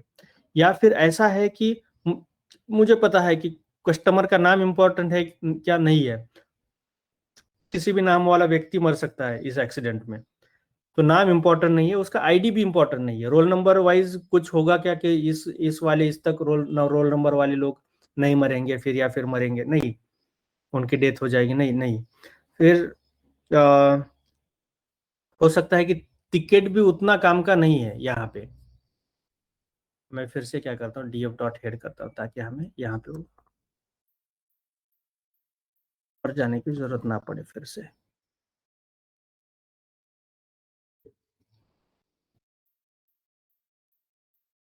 टिकट, अब टिकट नंबर भी उतना इम्पोर्टेंट नहीं लगता हमें डेटा एनालिसिस या फिर मॉडल ट्रेनिंग करने के लिए। तो मैं अब हम ऐसा करना चाहते हैं कि दो कॉलम ड्रॉप करना चाहते हैं, तो df इक्वल टू, या फिर df को मॉडिफाई यहाँ पे कर रहा हूँ एक्चुअली, पर मैं यहाँ पे ऐसा भी लिख सकता हूँ कि df underscore final equal to df dot drop. अब क्या करो, आप ड्रॉप करो, कौन से कॉलम ड्रॉप करो ये भी हम बोल रहे हैं उसको। एक तो पैसेंजर,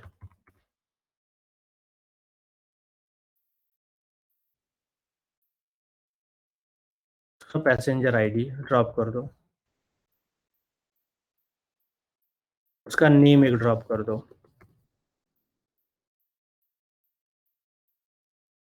और क्या ड्रॉप करो, टिकट ड्रॉप करो। अब इसको एक्सेस भी प्रोवाइड करने का, इसके बाद हमें इसको क्या करो, कॉलम वाइज ड्रॉप करना है। तो कॉलम वाइज ड्रॉप करने के लिए मैं एक्सिस इक्वल टू 1 दे दूंगा। अगर रो वाइज ड्रॉप करना है तो एक्सिस इक्वल टू 0 दूंगा मैं, अगर रो ड्रॉप करनी है तो कोई। बट यहाँ पे लॉजिक में मैंने df डॉट ड्रॉप में कॉलम्स के नाम लिख रहा हूँ यहाँ पे, इसलिए मैंने ये वाला सिंटैक्स यूज किया है, एक्सिस इक्वल टू 1। और मैं क्या करता हूँ यहाँ पे, अगर in place equals to true करता हूँ तो इन प्लेस का मतलब यहीं पे वो चेंज हो जाएगा, कुछ नए डेटा फ्रेम में सेव करने की मुझे जरूरत नहीं है, यही डेटा फ्रेम ऑटोमेटिकली मॉडिफाई होगा, df मॉडिफाई होगा। मैं अगर इन प्लेस ट्रू करता हूँ तो in place equal to true, या फिर in place equal to false कर सकता हूँ। वो क्या करेगा, ये मॉडिफाई नहीं होने देगा, यही डेटा फ्रेम अभी मॉडिफाई हो रहा है। अगर यही होता है मॉडिफाई तो इसके इसमें सेव करने की अलग से जरूरत है क्या मुझे, नहीं है। ठीक है, देख लेते हैं एक बार, df dot drop in place true. अब मैं क्या करता हूँ, df डॉट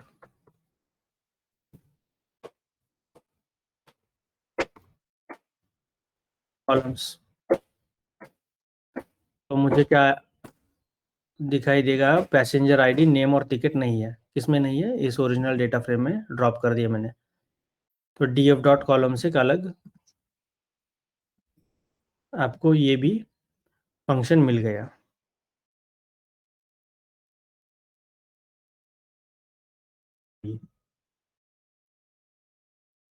अब मुझे कुछ रोज ही सेलेक्ट करने हैं, तो मैं कैसे रोज सेलेक्ट करूंगा? तो df dot I lock index location of, df dot I lock of मान के चलो कि 500 to 511 सिर्फ सेलेक्ट करने हैं मुझे। तो यहाँ पे 500 to 511 इंडेक्स तक, अप टू 511 नॉट इंक्लूडिंग 511। इसके लिए फंक्शन है क्या, कौन सा फंक्शन है? आई लॉक। अब मुझे आई लॉक यूज करके कॉपी करना है सारा डेटा, नए डेटा फ्रेम में सेव करना है df फाइनल में। तो मैं कैसे कर पाऊंगा बताओ? मुझे df dot I lock use करना है, बट मुझे सारा डेटा फ्रेम चाहिए, तो df डॉट कॉपी नहीं चाहिए। df डॉट आई लॉक सिर्फ कॉलम रखेंगे स्क्वायर ब्रैकेट में। सिर्फ क्या लिखेंगे? कॉलन। सिर्फ कोलन लिखेंगे। Very good. हो सकता है ऐसा कुछ, और इसको एक फाइनल डेटा फ्रेम में हम सेव कर सकते हैं। यहाँ पे देखो आई लॉक, सारे रोज आ गए 891। मुझे कॉपी नहीं करनी है तो मैं आई लॉक यूज कर सकता हूँ।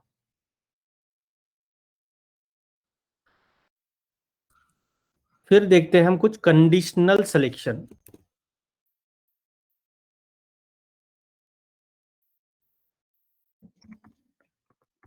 कंडीशन लगा के कुछ सिलेक्शन कर सकते हैं कि नहीं कर सकते। तो अब मुझे क्या करना है, वही रिकॉर्ड्स उठाने हैं जहां पे सेक्स मेल हो, सेक्स फीमेल वाले रिकॉर्ड्स नहीं लेने मुझे। तो मैं कैसे ले पाऊंगा? तो df ऑफ क्या करना पड़ेगा? सेक्स, फिर मुझे इक्वल टू, काफी इंपॉर्टेंट है ये प्रोग्राम। यहाँ पे देखो, अब मेरे पास सारे रिकॉर्ड्स आ गए मेल के। अब मैं मेल के डेटा, सिर्फ मेल का डेटा एनालाइज कर पाऊंगा इससे। एक मैं डेटा फ्रेम तैयार करता हूँ इसका।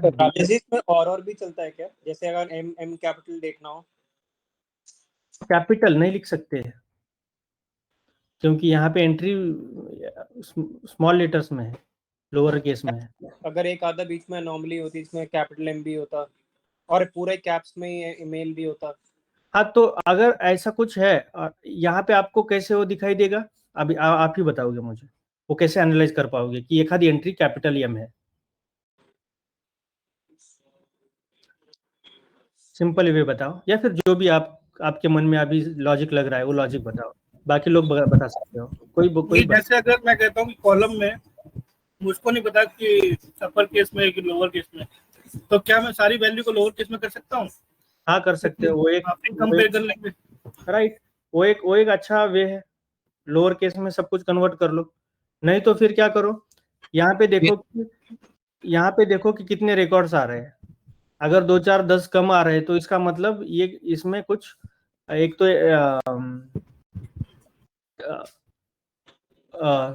सॉरी, इसमें ये वो तो नहीं हो पाएगा, राइट, क्योंकि यहाँ पे मेल एंट्रीज अब फीमेल एंट्रीज नहीं है, तो वो तो नहीं आएगा। अब फिर मैं क्या कर सकता हूँ, वैल्यू काउंट्स ले सकता हूँ।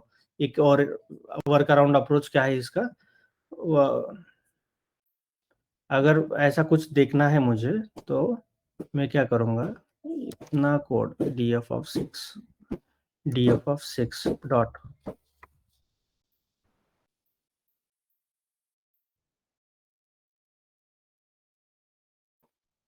अब जो भी em अगर कैपिटल में है तो em कैपिटल वाले एंट्रीज भी एक आ जाएगी यहाँ पे, और उसके कितने रिकॉर्ड से वो भी आ जाएंगे। वो एक वे है, अगर कुछ यहाँ पे और कोई वैल्यू काउंट है कि नहीं वो देखने का। ये अभी तो जैसे ठीक है, ये करंट डेटा है, ठीक है, लेकिन जैसे जैसे जो है डेटा इंक्रीज होगा, ठीक है, तो बार बार थोड़ी ना हम एनालिसिस करेंगे इस पर। हाँ, बार बार नहीं करते हैं हम, एक ही बार ट्रेन करते हैं मॉडल। जब मॉडल ट्रेनिंग की और जरूरत पड़े तब फिर और डेटा एनालाइज करके मॉडल ट्रेन करेंगे। ये तो डेटा मैक्सिमम टाइम ऐसा होता है कि मतलब केस सेंसिटिव नहीं होता डेटा। नहीं मतलब मान के चलो कि डेटा कैसा भी है, उससे तो ज्यादा हमें लेना देना है नहीं। उससे तो हम क्लीन करके फाइनल मॉडल बनाएंगे, फिर फाइनल मॉडल से आंसर ले लेंगे बाद में। फिर इस डेटा का कोई मतलब नहीं रहा कि कोई और डेटा आ रहा है। कोई और डेटा मतलब कुछ आता भी है, इसमें कुछ लाइंस ऐड भी होती है, और वो नया डेटा के ऊपर आपको हर मतलब फिर से वो एक बार ट्रेन करना है मॉडल को, तो आप फिर से वो सब कुछ एनालाइज करेंगे अगर ऐसे कुछ मॉडल तो हम एक बार क्रिएट करते होंगे ना, फिर उसके बाद तो वो डेटा आएगा और उस पे प्रोसेस करेंगे डेटा को और वो एनालाइज करेंगे फिर उस पर। अब हर बार उसको एनालाइज थोड़ी ना हम करेंगे, मतलब नहीं डेटा को देख के। नहीं करते, एनालाइज तो नहीं करते। और अगर ऐसा कुछ डेटा आता है या फिर नया कॉलम आता है तो उसको हम डेटा ड्रिफ्ट बोलते हैं। अगर नया कॉलम आ गया या फिर डेटा में कुछ ऐसे गलत रिकॉर्ड्स आ गए तो उसको हम डेटा ड्रिफ्ट बोलते हैं। उस केस में भी हमारा मॉडल आंसर नहीं दे पाता है। और उस ऐसा कुछ भी कर सकते कि किसी कॉलम पर मुझे डाउट है, ठीक है, कि ये केस सेंसिटिव हो सकता है, मतलब केस इनसेंसिटिव, मतलब कैपिटल भी स्मॉल भी कुछ भी आ तो सकता है स्मॉल इसमें। कर दो सबको, लॉजिक में लिख दो आप, डेटा प्रोसेसिंग के लॉजिक में लिख दो आप कि ये इसको स्मॉल कर दो, सारी एंट्री स्मॉल कर दो अगर ऐसा कुछ हो रहा है तो। बट अब इसी वजह से हमारे पास अब जब भी डीएस वाले के पास जब डेटा आता है वो क्लीन होके आ रहा है अभी, क्योंकि वहां पे अब डेटा इंजीनियर तो है ही, बट डेटा क्वालिटी इंजीनियर भी आ गए हैं पिक्चर में। तो वो हमारे लिए डेटा क्लीन करके देंगे। अब ये हमें नहीं करना है, इसलिए वो भी इंश्योर करेंगे कि डेटा क्लीन आ रहा है और उसके फॉर्मेट में डेटा कंसिस्टेंसी है यहाँ वहाँ पे। क्योंकि अगर वो डेटा कंसिस्टेंसी नहीं है तो हमारा मॉडल प्रेडिक्ट नहीं कर पाएगा, और फिर अलग अलग ऐसे लॉजिक बना के फिर हमें वो करना पड़ेगा, राइट। वो सॉर्ट आउट चीज, जैसे मेल कैपिटल हो गया तो उसका लोअर केस पहले ही कॉम्प्लिकेटेड हो जाएगा, अगर होता भी है। कॉम्प्लिकेटेड हो जाएगा। अगर एम्बार्क में कोई कैपिटल है कुछ स्मॉल है तो आप सारे कुछ कैपिटल करो या फिर सारे कुछ स्मॉल कर दो, यहीं पे वो लॉजिक लिख दो तो ये कुछ ऐसा इसमें मतलब होता हो जिसमें कि हम केस इनसेंसिटिव वगैरह ऐसा कुछ लगा सके, केस सेंसिटिविटी चेंज कर सके। हाँ, सब डेटा फ्रेम ही लोअर केस में कन्वर्ट कर दो। ठीक है। यही एक वे है।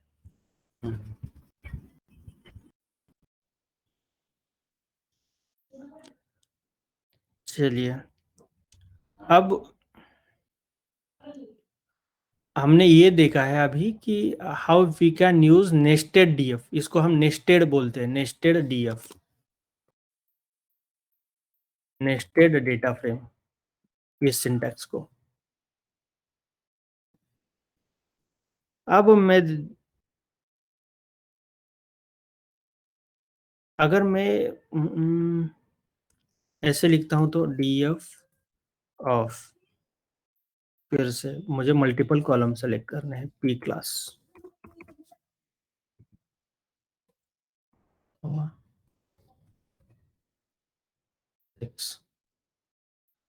फिर मैं करता हूं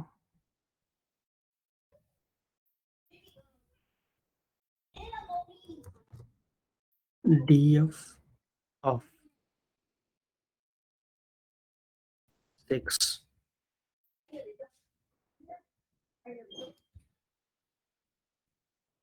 इक्वल टू मेल, और फिर उसके ऊपर में आईलॉक फंक्शन यूज कर सकता हूँ क्या? आईलॉक ऑफ 500 to 511। अब हमने पहले क्या देखा था, पी क्लास और सेक्स।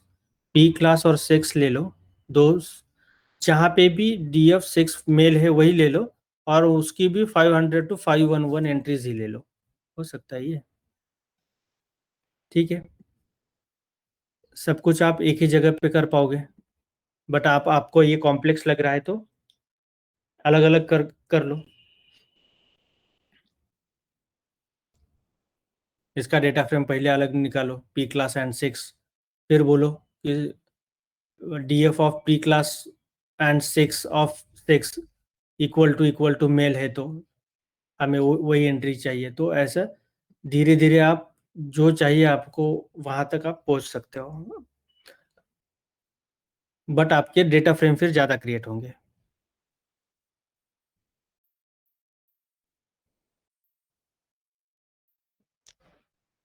तो हम यहाँ पे आप क्या कर रहे हैं, वी आर डिस्प्लेसिंग और displaying only 500 to 511 rows of किसके, P class and 6 columns for किस लिए, मेल पैसेंजर्स।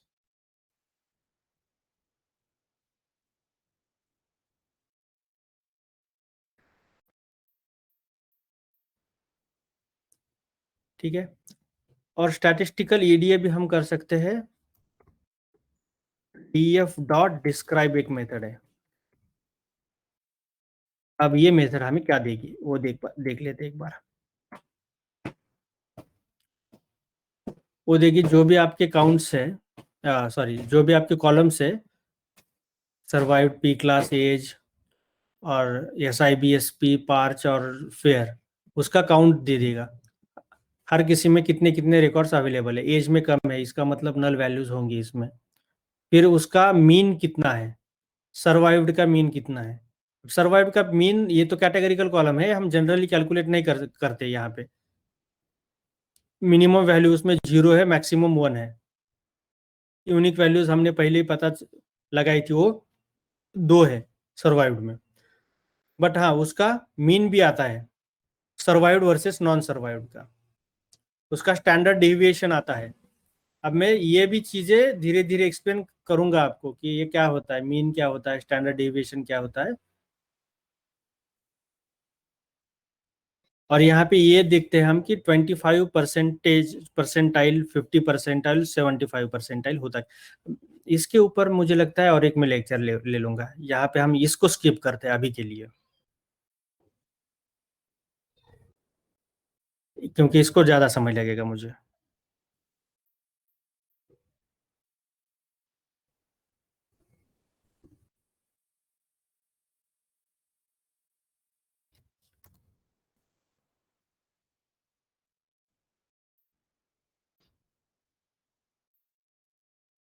अब कोरिलेशन प्लॉट में क्या होगा, सर्वाइव्ड, पी क्लास, एज, इसका रिलेशन कैसा है। ठीक है, ये मैं एक्सप्लेन कर सकता हूँ आपको अभी। देखो, सर्वाइव्ड वर्सेस सर्वाइव्ड, ये कितना कोरिलेटेड है, ये 2 वेरिएबल्स। अब हम इसको वेरिएबल्स बोलेंगे, कॉलम्स को हम अब वेरिएबल्स बोलेंगे। ठीक है, सर्वाइव्ड और सर्वाइव्ड, ये 2 वेरिएबल्स का कितना कोरिलेशन है, 100% कोरिलेशन है। मतलब ये जितना बढ़ता है उतना ये भी बढ़ता है, उसमें 100% कोरिलेशन है। मतलब ये सेम ही कॉलम है बेसिकली, इसलिए वो 100 आ गया है। सेम कॉलम का कोरिलेशन 100% होता है। एज देखो, हर किसी का डायगोनल वाइज देखो, हर किसी का 1 1 है। अब हम देखेंगे सर्वाइव्ड वर्सेस पी क्लास, उसमें कोरिलेशन निगेटिव है, मतलब इसका मतलब है इनवर्सली प्रोपोर्शनल है ये चीज। अगर सर्वाइव्ड, अगर मान के चलो कि पी क्लास बढ़ रहा है तो सर्वाइव्ड कम हो रहा है, इस टाइप। अब हम धीरे धीरे वहां तक आ जाएंगे कि सर्वाइव्ड बढ़ रहा है मतलब क्या, सर्वाइव तो 2 ही है, एक तो बचेगा या फिर नहीं बचेगा, मर जाएगा वो, 2 ही है। तो पैसेंजर क्लास और सर्वाइव्ड का कैसा रिलेशन होना चाहिए और कैसा रिलेशन होता है, यहाँ पे देखो, एज और सर्वाइव्ड, जैसे जैसे एज बढ़ती है वैसे वैसे सर्वाइवल कम होता है। या फिर बहुत ही मान के चलो कि 60+ सीनियर सिटीजन है, उनका सर्वाइवल रेट कम है, इसका मतलब ऐसे कुछ एनालाइज कर पाओगे आप डेटा को यहाँ से। इसको कोरिलेशन प्लॉट बोलते हैं। अब हम ये और डिटेल्स में पढ़ेंगे इसको जब मैं स्टैटिस्टिक्स शुरू करूंगा। ये स्टैटिस्टिक्स का पार्ट है, ये दोनों भी। डिस्क्राइब मेथड भी और कॉर मेथड भी। बट आप में से अगर कोई एक्सप्लोरेटरी डेटा एनालिसिस करता है खुद से किसी डेटा के ऊपर, तो आपको ये भी फंक्शंस दिखेंगे, फिर आपको आप कंफ्यूज हो जाओगे कि इससे क्या इंसाइट्स मिल रही है मुझे। तो उस वजह से मैं अभी ले रहा हूँ ये चीज़ें कि ये पता चले आपको कि ये अभी के लिए नहीं कवर करनी है। ईडीए में अभी स्टैटिस्टिकल ईडीए में कवर नहीं कर रहा हूँ, ये हम करेंगे स्टैटिस्टिक्स में। या फिर हम ऐसा भी कर सकते हैं, पांडास में भी मैं कवर करने की कोशिश करता हूँ कुछ चीज़ें जो भी इम्पोर्टेंट है, बट उसके लिए मुझे लगता है स्पेशल लेक्चर्स अरेंज करना पड़ेगा। ठीक है, वो हम कर लेंगे, कोई बड़ी बात है नहीं। तो इससे ये पता चल रहा है कोरिलेशन प्लॉट से कि कौन से वेरिएबल्स रखने हैं, कौन से नहीं रखने हैं मॉडल बिल्डिंग के लिए। जिनका कोरिलेशन हाई है वो रखने हैं, जिनका कोरिलेशन 0 है वो रख के फायदा नहीं है। अगर मान के चलो कि फेयर और सर्वाइव्ड में कोई रिलेशन नहीं है तो मैं इस वेरिएबल को नहीं रखूंगा। अगर वेरिएबल कोई थोड़ा सा भी अगर कोरिलेशन है तो हमें वो रखना पड़ेगा ये वेरिएबल, अगर मुझे सर्वाइव्ड को प्रेडिक्ट करना है तो। अब मान के चलो कि प्रेडिक्शन क्या है, हमारा मॉडल क्या प्रेडिक्ट कर रहा है, तो हमारा मॉडल प्रेडिक्ट कर रहा है कि whether that passenger is survived और नॉट सर्वाइव्ड।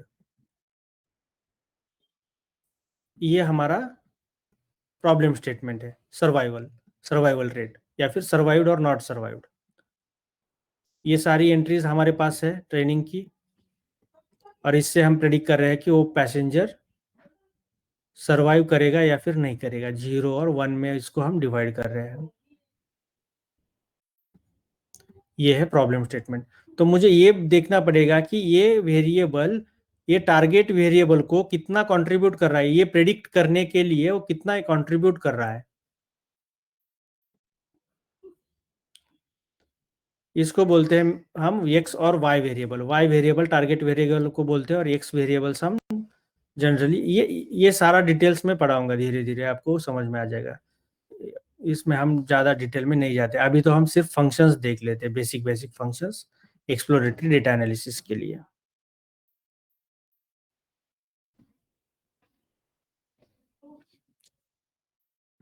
अब एक्सप्लोरेटरी डेटा एनालिसिस में और एक फंक्शन यूज कर सकते हैं हम, अगर मुझे नल वैल्यूज फाइंड करनी है और कितनी कितनी है हर कोई कॉलम के ऊपर, हर किसी कॉलम में, तो हम कैसे वो फाइंड आउट कर सकते हैं null values. Need to calculate df dot is null dot sum. मैं क्या कर रहा हूँ, इज नल को फंक्शन यूज कर रहा हूँ। अगर इज नल मैं यूज करता हूँ विदाउट सम तो मुझे बुलियन वैल्यूज मिलेगी, जो कि मेरे लिए उतनी काम की है नहीं, इससे कुछ पता नहीं चल पाता मुझे। देखो यहाँ पे फॉल्स फॉल्स फॉल्स, मतलब नल है क्या, इज नल। हम पूछ रहे हैं डेटा को कि आर यू नल, तो बोलता है कि फॉल्स। मैं तो नल नहीं हूं, मेरे पास वैल्यू है। यहाँ पे ट्रू आ गई है, मतलब इसका मतलब इज नल, हाँ मेरे पास कोई वैल्यू नहीं है, मैं होल्ड नहीं करता। बेसिकली सारा डेटा सेट ही रिटर्न कर रहा है बस। हाँ, ये data set return format of null है कि नहीं है। बट हम उस फॉर्मेट में नहीं चाहते, क्योंकि वो भी हम एनालाइज नहीं कर सकते। उस वजह से हमने क्या किया है, डॉट सम मेथड यूज किया है। डॉट सम समेशन देगा हर किसी, फिर एज में कितने ट्रू वैल्यूज है उसका वो समेशन दे रहा है हमें। एज इक्वल टू 177, ये इतनी वैल्यूज ट्रू है, नल है, is null. Rajesh ji, real time में डेटा कितना रहता है हमारे पास प्रोजेक्ट में? कितना रहता है कि हम उस पर फ्रीक्वेंट ट्रांसफॉर्मेशन कर पाते हैं, या क्योंकि एक एक्सपेंसिव होता है ट्रांसफॉर्मेशन, तो हम एक बार मतलब पहले देख लेते हैं डेटा, थोड़ा बहुत देख के तब एक बार ऑपरेशन करते हैं, या फ्रीक्वेंटली कर सकते हैं? नहीं, उतना भी ज़्यादा फ्रीक्वेंटली नहीं कर पाएंगे, क्योंकि डेटा जनरली 1.4 मिलियन या फिर 2 मिलियन 2.5 मिलियन ये नॉर्मल जनरल जेनेरिक केस में रहते हैं इतने रिकॉर्ड्स। मतलब आप बोल सकते हो कि नॉर्मल यूज केस में इतने तक रहेंगे आपके पास। अब इससे कम भी हो सकते हैं। मेरी एक कलीग तो सिर्फ 100 डेटा सेट के ऊपर एल्गोरिदम बना रही थी, इमेज क्लासिफिकेशन वाला। तो सिर्फ 100 डेटा पॉइंट्स, सिर्फ 100 इमेजेस थी उसके पास। रेयर डिसीज था कोई, उसके एक्सरे या फिर उसके पेट स्कैन जो भी है वो थे उनके पास। तो as low as 100 data points भी या फिर हो सकते हैं। और अगर आप रिटेल में काम करते हो, मैं रिटेल मैंने काम किया है, वहां पे 600 मिलियन डेटा से 600 मिलियन रिकॉर्ड्स मैंने चर्न किए थे। तो वहां पे ऐसा था कि हर वक्त हर रोज 3 करोड़ ट्रांजैक्शन होते थे उनकी वेबसाइट के ऊपर, या फिर कस्टमर्स आते थे। ट्रांजैक्शन यानी ट्रांजैक्शन नहीं, फाइनल ट्रांजैक्शन नहीं, ट्रांजैक्शन में भी अलग अलग होते हैं। जैसे कि अब अमेजोन है वेबसाइट, तो अमेजोन में पेज व्यू वाले कस्टमर्स ज़्यादा होते हैं। सिर्फ मैंने लॉगिन किया है, पेज व्यू किया है और निकल गया मैं, तो उसकी एक एंट्री तैयार हो गई, लॉग उसका एक लॉग तैयार हो गया। उसके लॉग में क्या क्या इन्फॉर्मेशन रहती है, उस कस्टमर का आईडी रहता है, टाइम स्टैम्प रहता है, कब आया कब गया, उसने प्रोडक्ट तो नहीं देखा, बस ऐसे इस टाइप कुछ जानकारी होती है पेज व्यू में। फिर आता है आपका प्रोडक्ट व्यू। अब प्रोडक्ट व्यू में अगर मुझे कोई ड्रेस देखना है तो मैं क्या करूंगा, या फिर टी शर्ट देखना है मुझे, तो मैं प्रोडक्ट व्यू में एक लॉग तैयार हो जाएगा मेरा। अगर मैंने प्रोडक्ट कोई देख लिया तो उसका प्रोडक्ट आईडी वगैरह जो भी है वो भी कॉलम्स उसमें रहेंगे प्रोडक्ट व्यू टेबल में। ये अलग अलग टेबल्स है डेटाबेस में उनके, पेज व्यू, प्रोडक्ट व्यू, और हो गए आपके ऐड टू बैग, एटीबी बोलते हैं उसको। एटीबी एक टेबल होता है ऐड टू बैग वाला, ऐड टू कार्ट बोल सकते हैं आप उसको। और फिर फाइनल परचेस टेबल एक होता है, आपने आइटम परचेस कर दिया। और इसी यही 4-5 टेबल यूज करके आप रिकमेंडर सिस्टम बना सकते हो या फिर कॉम्प्लीमेंट्री प्रोडक्ट एनालिसिस कर सकते हो। तो यहाँ पे सबसे ज़्यादा रिकॉर्ड्स होते हैं एक दिन के, क्योंकि लोग तो काफ़ी सारे आएंगे, बट प्रोडक्ट देख के नहीं जाए। कई लोग तो ऐसे सिर्फ पेज देख के चले जाते हैं, प्रोडक्ट देखने वाले लोग कम होते हैं। अब यहाँ पे देखो 3 करोड़ डेटा है, तो यहाँ पे हो सकता है कि एक 1 करोड़ डेटा हो, 1.2 करोड़ डेटा हो। यहाँ पे हो सकता है कि 50 लाख 60 लाख डेटा हो, और यहाँ तक आते आते 20-25 लाख डेटा हो। और वो भी वेरी करेगा, सैटरडे संडे थोड़ा सा पीक में रहेगा ये डेटा, बाकी दिन थोड़ा थोड़ा कम कम रहेगा। बट अगर मुझे पेज व्यू या फिर प्रोडक्ट व्यू का भी डेटा देखना है तो एक दिन का तो एनालाइज नहीं करूंगा मैं करूंगा एक कम से कम 1 महीने का एनालाइज डेटा। तो उसकी काफी सारी एंट्रीज तैयार होती है फिर। तो इतने तक मैंने खुद पांडास में इतना डेटा हैंडल किया है मैंने, तो उससे ज्यादा नहीं होता है पांडास में डेटा हैंडल। वो फिर एरर देगा आपको, और वो एरर सॉल्व करने के लिए क्या कर सकते हैं क्या नहीं, वो धीरे धीरे हम देखने वाले हैं। मेमोरी का भी इश्यूज आते हैं जब रीड करते हैं इतनी बड़ी फाइल, तो लो मेमोरी है ऐसा कुछ? क्या, फिर से पूछे। जब इतनी बड़ी फाइल रीड करते हैं हम लोग, हाँ, तो मेमोरी का कुछ यूज एरर हाँ, आता है? मेमोरी का इशू ही आता है। हाँ हाँ, मेमोरी के काफी इश्यूज आते हैं, आउट ऑफ मेमोरी चला जाता है हमारा, क्रैश होता है सिस्टम कई बार। तो उसके लिए हम जनरली फिर क्या करते हैं, क्लाउड बेस्ड सॉल्यूशन, जो भी क्लाउड की लैब है वो यूज करेंगे, क्लाउड लैब्स। फिर हम फास्टर डेटा प्रोसेसिंग के लिए डास्क। आप पाइस्पार्क पे नहीं जाते? डिस्ट्रीब्यूटेड एनवायरनमेंट में पाइस्पार्क चलाना, वो एक है। या फिर हम स्टेज करते हैं डेटा को, हर बार क्या करेंगे, कोई ऑपरेशन कर दिया तो हम स्टेजिंग करेंगे, और उस फिर स्टेज डेटा को कॉल करेंगे नोटबुक में। पहले डेटा को फिर हम रन करने की जरूरत है नहीं, जहां तक डेटा मान के चलो यहाँ तक हम आ गए हैं, तो ये वाला डेटा हम किसी डेटा फ्रेम में सेव करेंगे, किसी टेबल में सेव करेंगे, और वही डेटा हम फिर बाद में इंपोर्ट करेंगे अगले प्री प्रोसेसिंग के लिए, फिर अगले एक्सप्लोरेटरी डेटा एनालिसिस के लिए। तो उसको हम स्टेजिंग बोलते हैं। तो स्टेजिंग भी करते हैं हम, अलग अलग एक वेज है, डिस्ट्रीब्यूटेड सिस्टम यूज करो या फिर स्टेजिंग करो, क्लाउड लैब्स यूज करो, जो भी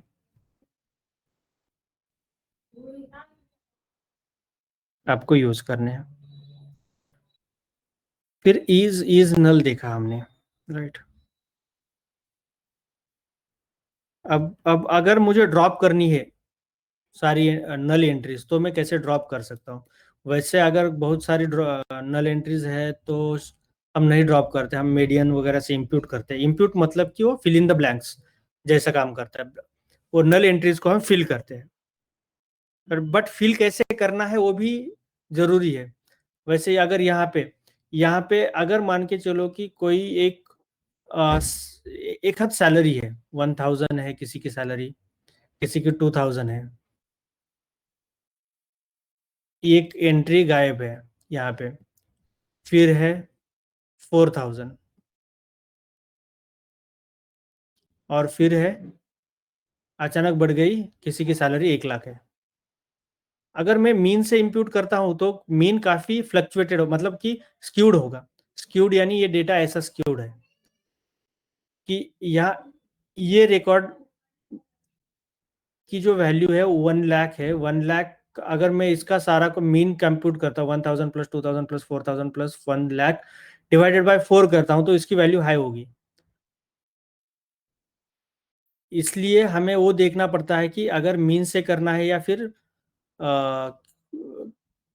मीडियन से इंप्यूट करना है। मीडियन वैल्यू मतलब अगर मैंने सॉर्ट किया इस रिकॉर्ड्स को, और मैं क्या करूंगा, यहाँ से 50%, यहाँ से 50% रिकॉर्ड निकालूंगा, और दोनों को जो भी 4000 है और 2000 है वो डिवाइडेड बाय 2 कर दूंगा, और ये आ गया 3000। फिर इसको मैं इंप्यूट ऐसे करूंगा, इसको बोलते हैं मीडियन वैल्यू। मैं धीरे धीरे वहां तक आ जाऊंगा। बट नल वैल्यूज को हम ऐसे ट्रीट करते हैं, ऐसे इंप्यूट करते हैं, हम सीधा बाहर उसको ड्रॉप नहीं करते। बट बहुत कम वैल्यूज है और मेरे पास बहुत ज़्यादा डेटा है, 10-15 लाख रोज का डेटा है, तो मैं और मान के चलो कि 10-20 हज़ार एंट्री नल है, तो मैं ड्रॉप कर सकता हूँ उसको। उसके लिए एक फंक्शन आता है ड्रॉप ना।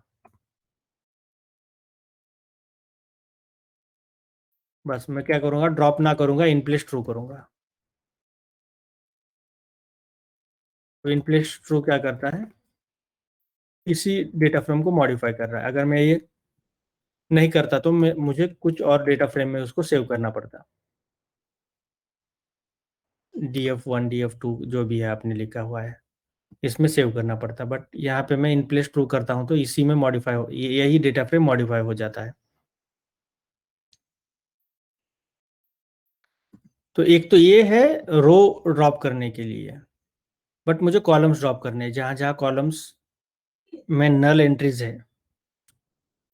तो ड्रॉप ना मैं क्या करूँगा, एक्सिस 0 डिफॉल्ट लेता है, बट एक्सिस अगर 1 करना है मुझे, तो मुझे वो लिखना पड़ेगा, एक्सिस 1 इक्वल्स इन प्लेस ट्रू। अब ये क्या करेगा, जहाँ जहाँ नल एंट्रीज है वो कॉलम मैंने ड्रॉप कर दिया। अब कौन से कॉलम ड्रॉप हो गए, केबिन एक ड्रॉप हो गया, यहाँ पे देखो एज एक ड्रॉप हो गया, देखो यहाँ पे है क्या, वो 2 कॉलम्स ही ड्रॉप कर दिया मैंने, और इन प्लेस थ्रो कर दिया।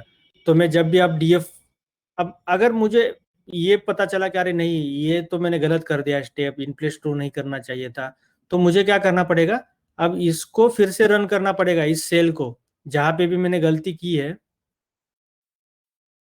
अब मुझे ये चीज़ फिर से करनी पड़ेगी, df इक्वल टू pd.read.csv। अब ये df मुझे मिल गया। जहाँ तक मैं करेक्ट प्रोसेस फॉलो कर रहा था तब तक मैं सारी सेल्स रन करता जाऊंगा। उस वजह से भी हम फिर इसको, अगर कम डेटा है तो किसी और डेटा फ्रेम में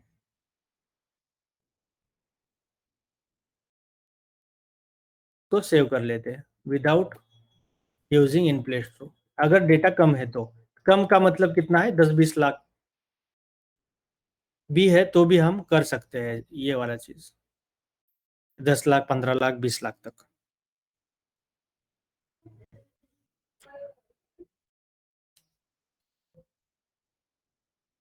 ठीक है। इतने फंक्शंस आज के लिए सफिशिएंट है, और कुछ है तो मैं देख रहा हूँ। यहाँ पे डॉट इन्फो हो गया था हमारा, यहाँ पे dot describe is used to view some basic statistical details like percentile, mean, standard deviation of data frame। ये मैं अगले लेक्चर में आपको समझा दूंगा डिस्क्राइब मेथड, क्योंकि ये थोड़ी सी डिटेल, जैसे कि काउंट तो समझ में आ गया, मीन भी समझ में आ गया होगा कि नंबर्स का मीन क्या है, एज का मीन एज क्या था उस टाइटैनिक जहाज में। तो काफी सारे लोग 27-28 एज के थे, या फिर 26-27 एज के थे, इतना पता चल गया हमें, ये उनका मीन एज। स्टैंडर्ड डेविएशन 4 हो सकता है, मतलब मीन से उनका स्प्रेड। अब ये एग्जैक्ट क्या होता है मुझे वो समझाना ही पड़ेगा आपको कि वो क्या होता है। मीन से स्प्रेड होता है वो 4। स्टैंडर्ड डेविएशन मिनिमम वैल्यू क्या है उसमें 19 है। 20%, मतलब इसका मतलब ये होता है कि 25% लोग 24 एज से कम है। 25% people are less than 24 years of age। मेरे जहाज में 50% लोग, मतलब जितने भी 900 लोग ट्रैवल कर रहे हैं, उसमें से 450 लोग का एज 26 से कम है, 50 परसेंटाइल। वैसे ही 75 परसेंटाइल, मतलब 75% 75% लोग टाइटैनिक जहाज पे जिनका एज 30 से कम है, ऐसे है 30 से कम वाले एज अगर मैं देखता हूं तो उनका जो परसेंटेज है वो 75% है। मतलब 900 का 75% कितना हो गया, उतने लोग हैं। मतलब सीनियर सिटीजन्स कम है, या फिर 30 के ऊपर वाले लोग कितने हैं अभी, आप वो भी कैलकुलेट कर सकते हो यहाँ से। अगर मैं बोलूँ कि 31 टू और ग्रेटर देन 31 एज वाले लोग मेरी बोट के ऊपर, टाइटैनिक बोट के ऊपर कितने हैं।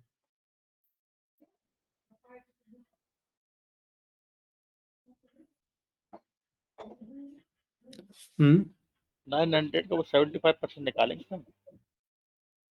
कितने लोग कितने हैं 30 के ऊपर एज। 30 अच्छा 25। हाँ 25% है, रिमेनिंग 25% है। 25% लोग ऐसे है कि जिनका एज 30 से ज्यादा है। तो इतना इतना आ गया आपको। मैक्सिमम वैल्यू क्या है उस कॉलम में, नंबर 99 है, एज 40 है, मैक्सिमम एज तो 40 है। मतलब हमें ये इनसाइट्स हमें मिलेगी कि 30 टू 40 एज के लोग कितने हैं, तो वो 25% है डेटा में। उनका वेट कितना है, पाउंड्स में होगा ये वेट शायद, इसलिए इतना ज़्यादा है।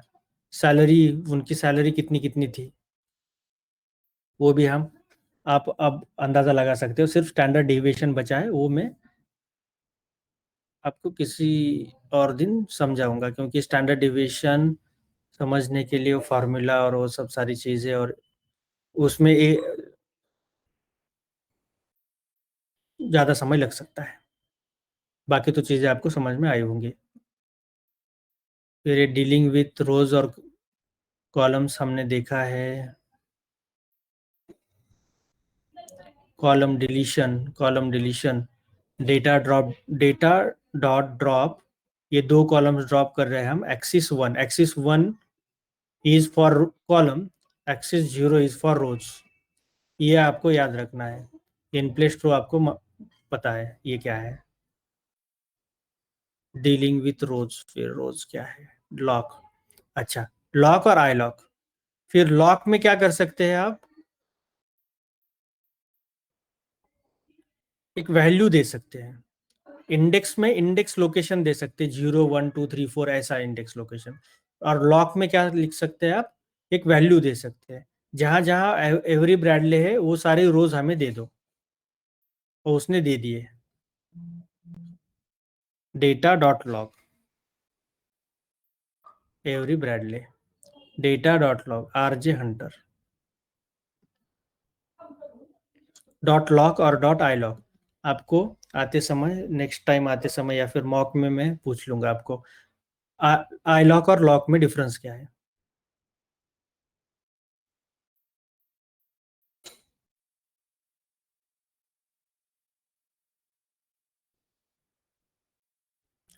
अगर मुझे लॉक यूज करके अगर टीम और नंबर या फिर नेम और टीम सिर्फ लेना है तो कोई बताएगा कैसे ले सकते हैं हम? कॉलम लिख के उसमें जो उसमें आप बता दो पीडी के अंदर। हाँ, लॉक के अंदर डेटा डॉट लॉक जो भी है उसके अंदर आप 2 कॉलम का नाम लिख दोगे, नेम कॉमा लिख के टीम। और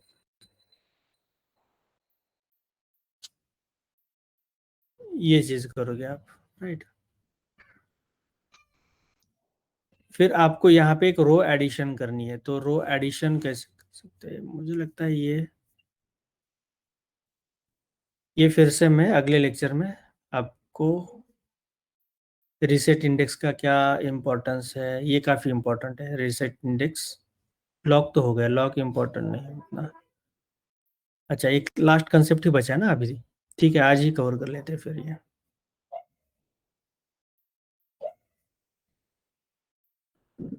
रीसेट इंडेक्स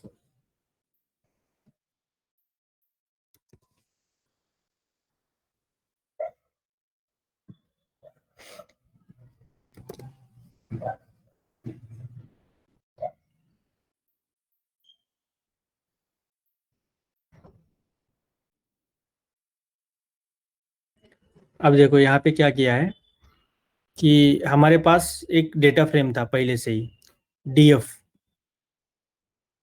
और उसको क्या किया था हमने, इंडेक्स कॉलम नेम दिया था, इंडेक्स कॉलम एज नेम। तो उस वजह से ये उसका इंडेंटेशन लेवल देखो, बाकी का देख लो और इसका देख लो। अब ये डिफॉल्ट इंडेक्स नहीं रहा, इंडेक्स कॉलम आपने मेंशन किया है कि इंडेक्स क्या करो, नेम करो। अब मैं यहाँ पे अगर वही चीज करता हूँ डीएफ में, अपने डीएफ में,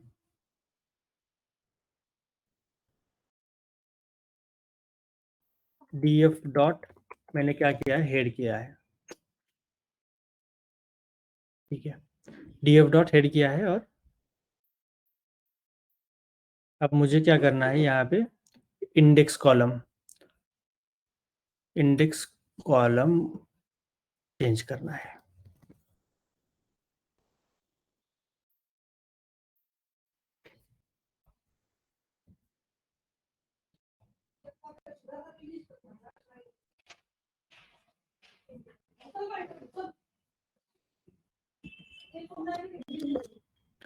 इंडेक्स कॉलम, अब इंडेक्स कॉलम क्या करना है मुझे, पैसेंजर आईडी करना है, तो मैं कर सकता हूँ। अब ये 0 हटेगा, 0 1 2 3 ये वाला डिफॉल्ट इंडेक्स जो पाइथन देता है वो हटेगा, और पैसेंजर आईडी नया इंडेक्स होगा मेरा।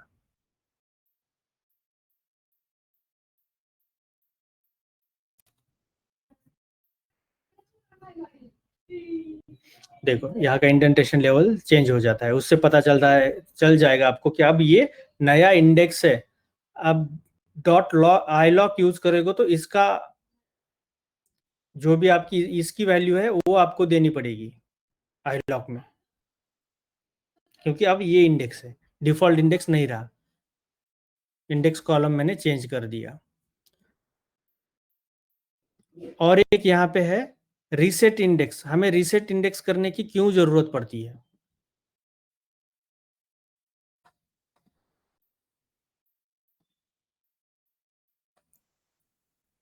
तो डीएफ, ठीक है, DF equal to DF of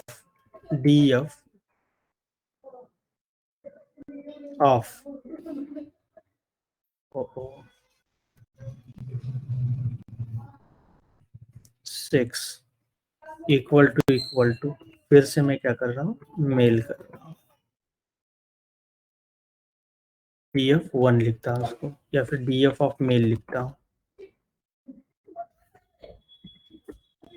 DF underscore male dot head.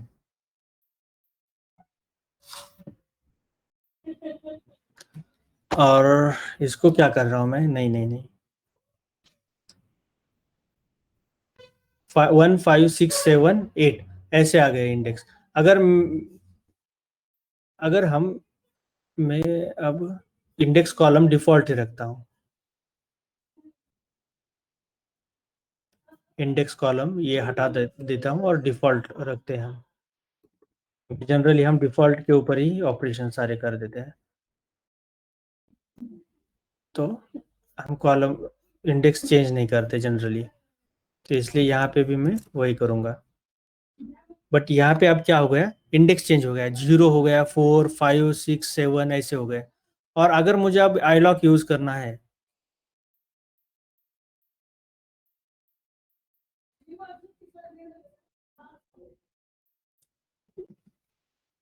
ये अब मुझे ये iloc फंक्शन यूज करना है और मुझे लेने हैं 0 to first 5 records, iloc of 0 to 5। तो 0, 1, 2, 3, 4 यहाँ पे तो आ गए हैं 0 to 5। अब हमें करना है 0 to 10। तो यहाँ पे 0, 1, ओ डीएफ को सेव कर दिया क्या हमने? डीएफ ऑफ मेल की चाहिए मुझे, डीएफ की नहीं चाहिए।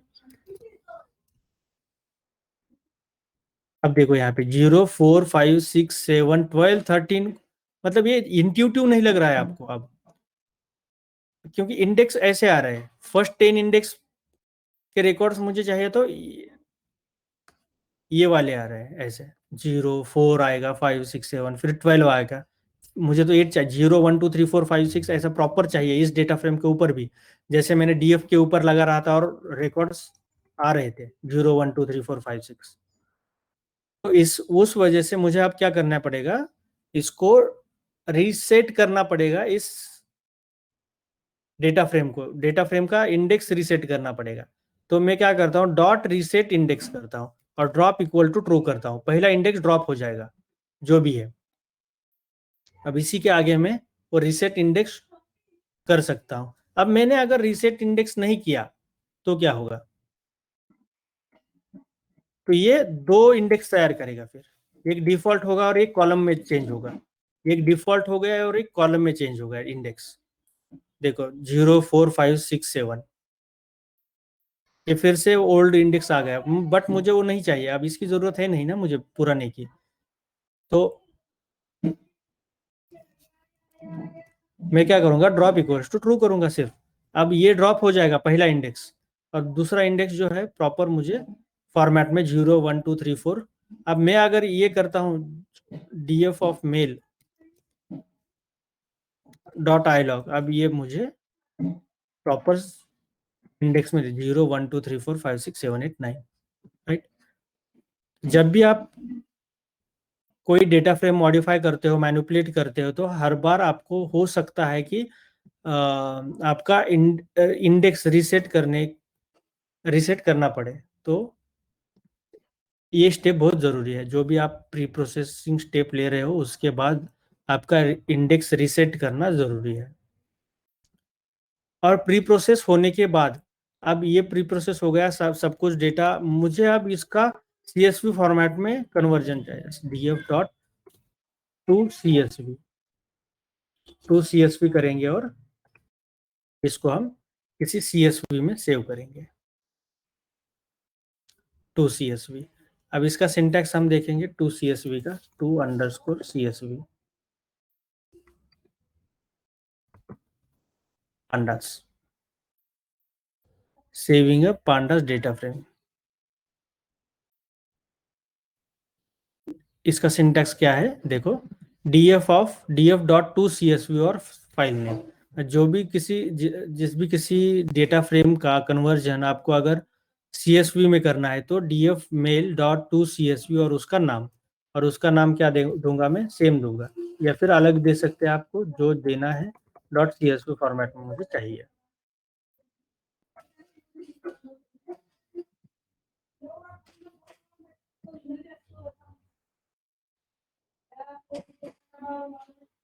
देखो यहाँ पे आ गया df मेल CSV। तो किसी लोकेशन में सेव करना चाहते हो, लोकेशन दे दो यहाँ पे प्रॉपर, क्योंकि ये तो रन टाइम में है सिर्फ, मैं अगर ये बंद कर देता हूँ और फिर से इस नोटबुक पे आ जाता हूँ तो ये दोनों डिलीट हो जाएंगे, क्योंकि ये मैंने रन टाइम में सब कुछ सेव किया है। रन टाइम में नहीं चाहिए मुझे, परमानेंट चाहिए, तो मुझे ड्राइव का पाथ देना पड़ेगा सिर्फ, बस और कुछ नहीं। होप कि ये सारी चीज़ें समझ में आ गई होंगी आपकी। तो इसकी प्रैक्टिस करो आज इसी नोटबुक की, उतना सफिशिएंट है।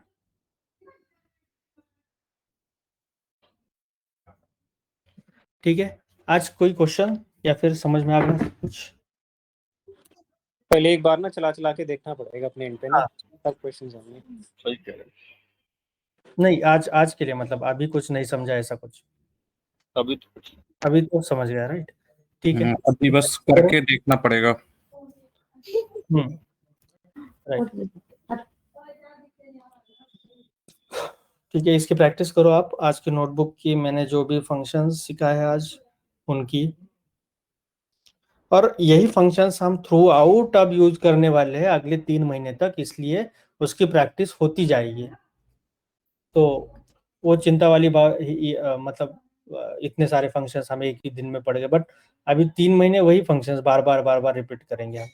जब प्रॉब्लम स्टेटमेंट अलग अलग होगा, ईडीए तो सेम ही होने वाला है। हर किसी प्रॉब्लम स्टेटमेंट में ईडीए तो चेंज नहीं होगा, ईडीए के स्टेप्स, सिर्फ अलग अलग इनसाइट्स मिलेगी हमें, डेटा अलग अलग होने के कारण, बाकी फंक्शन सेम रहेंगे।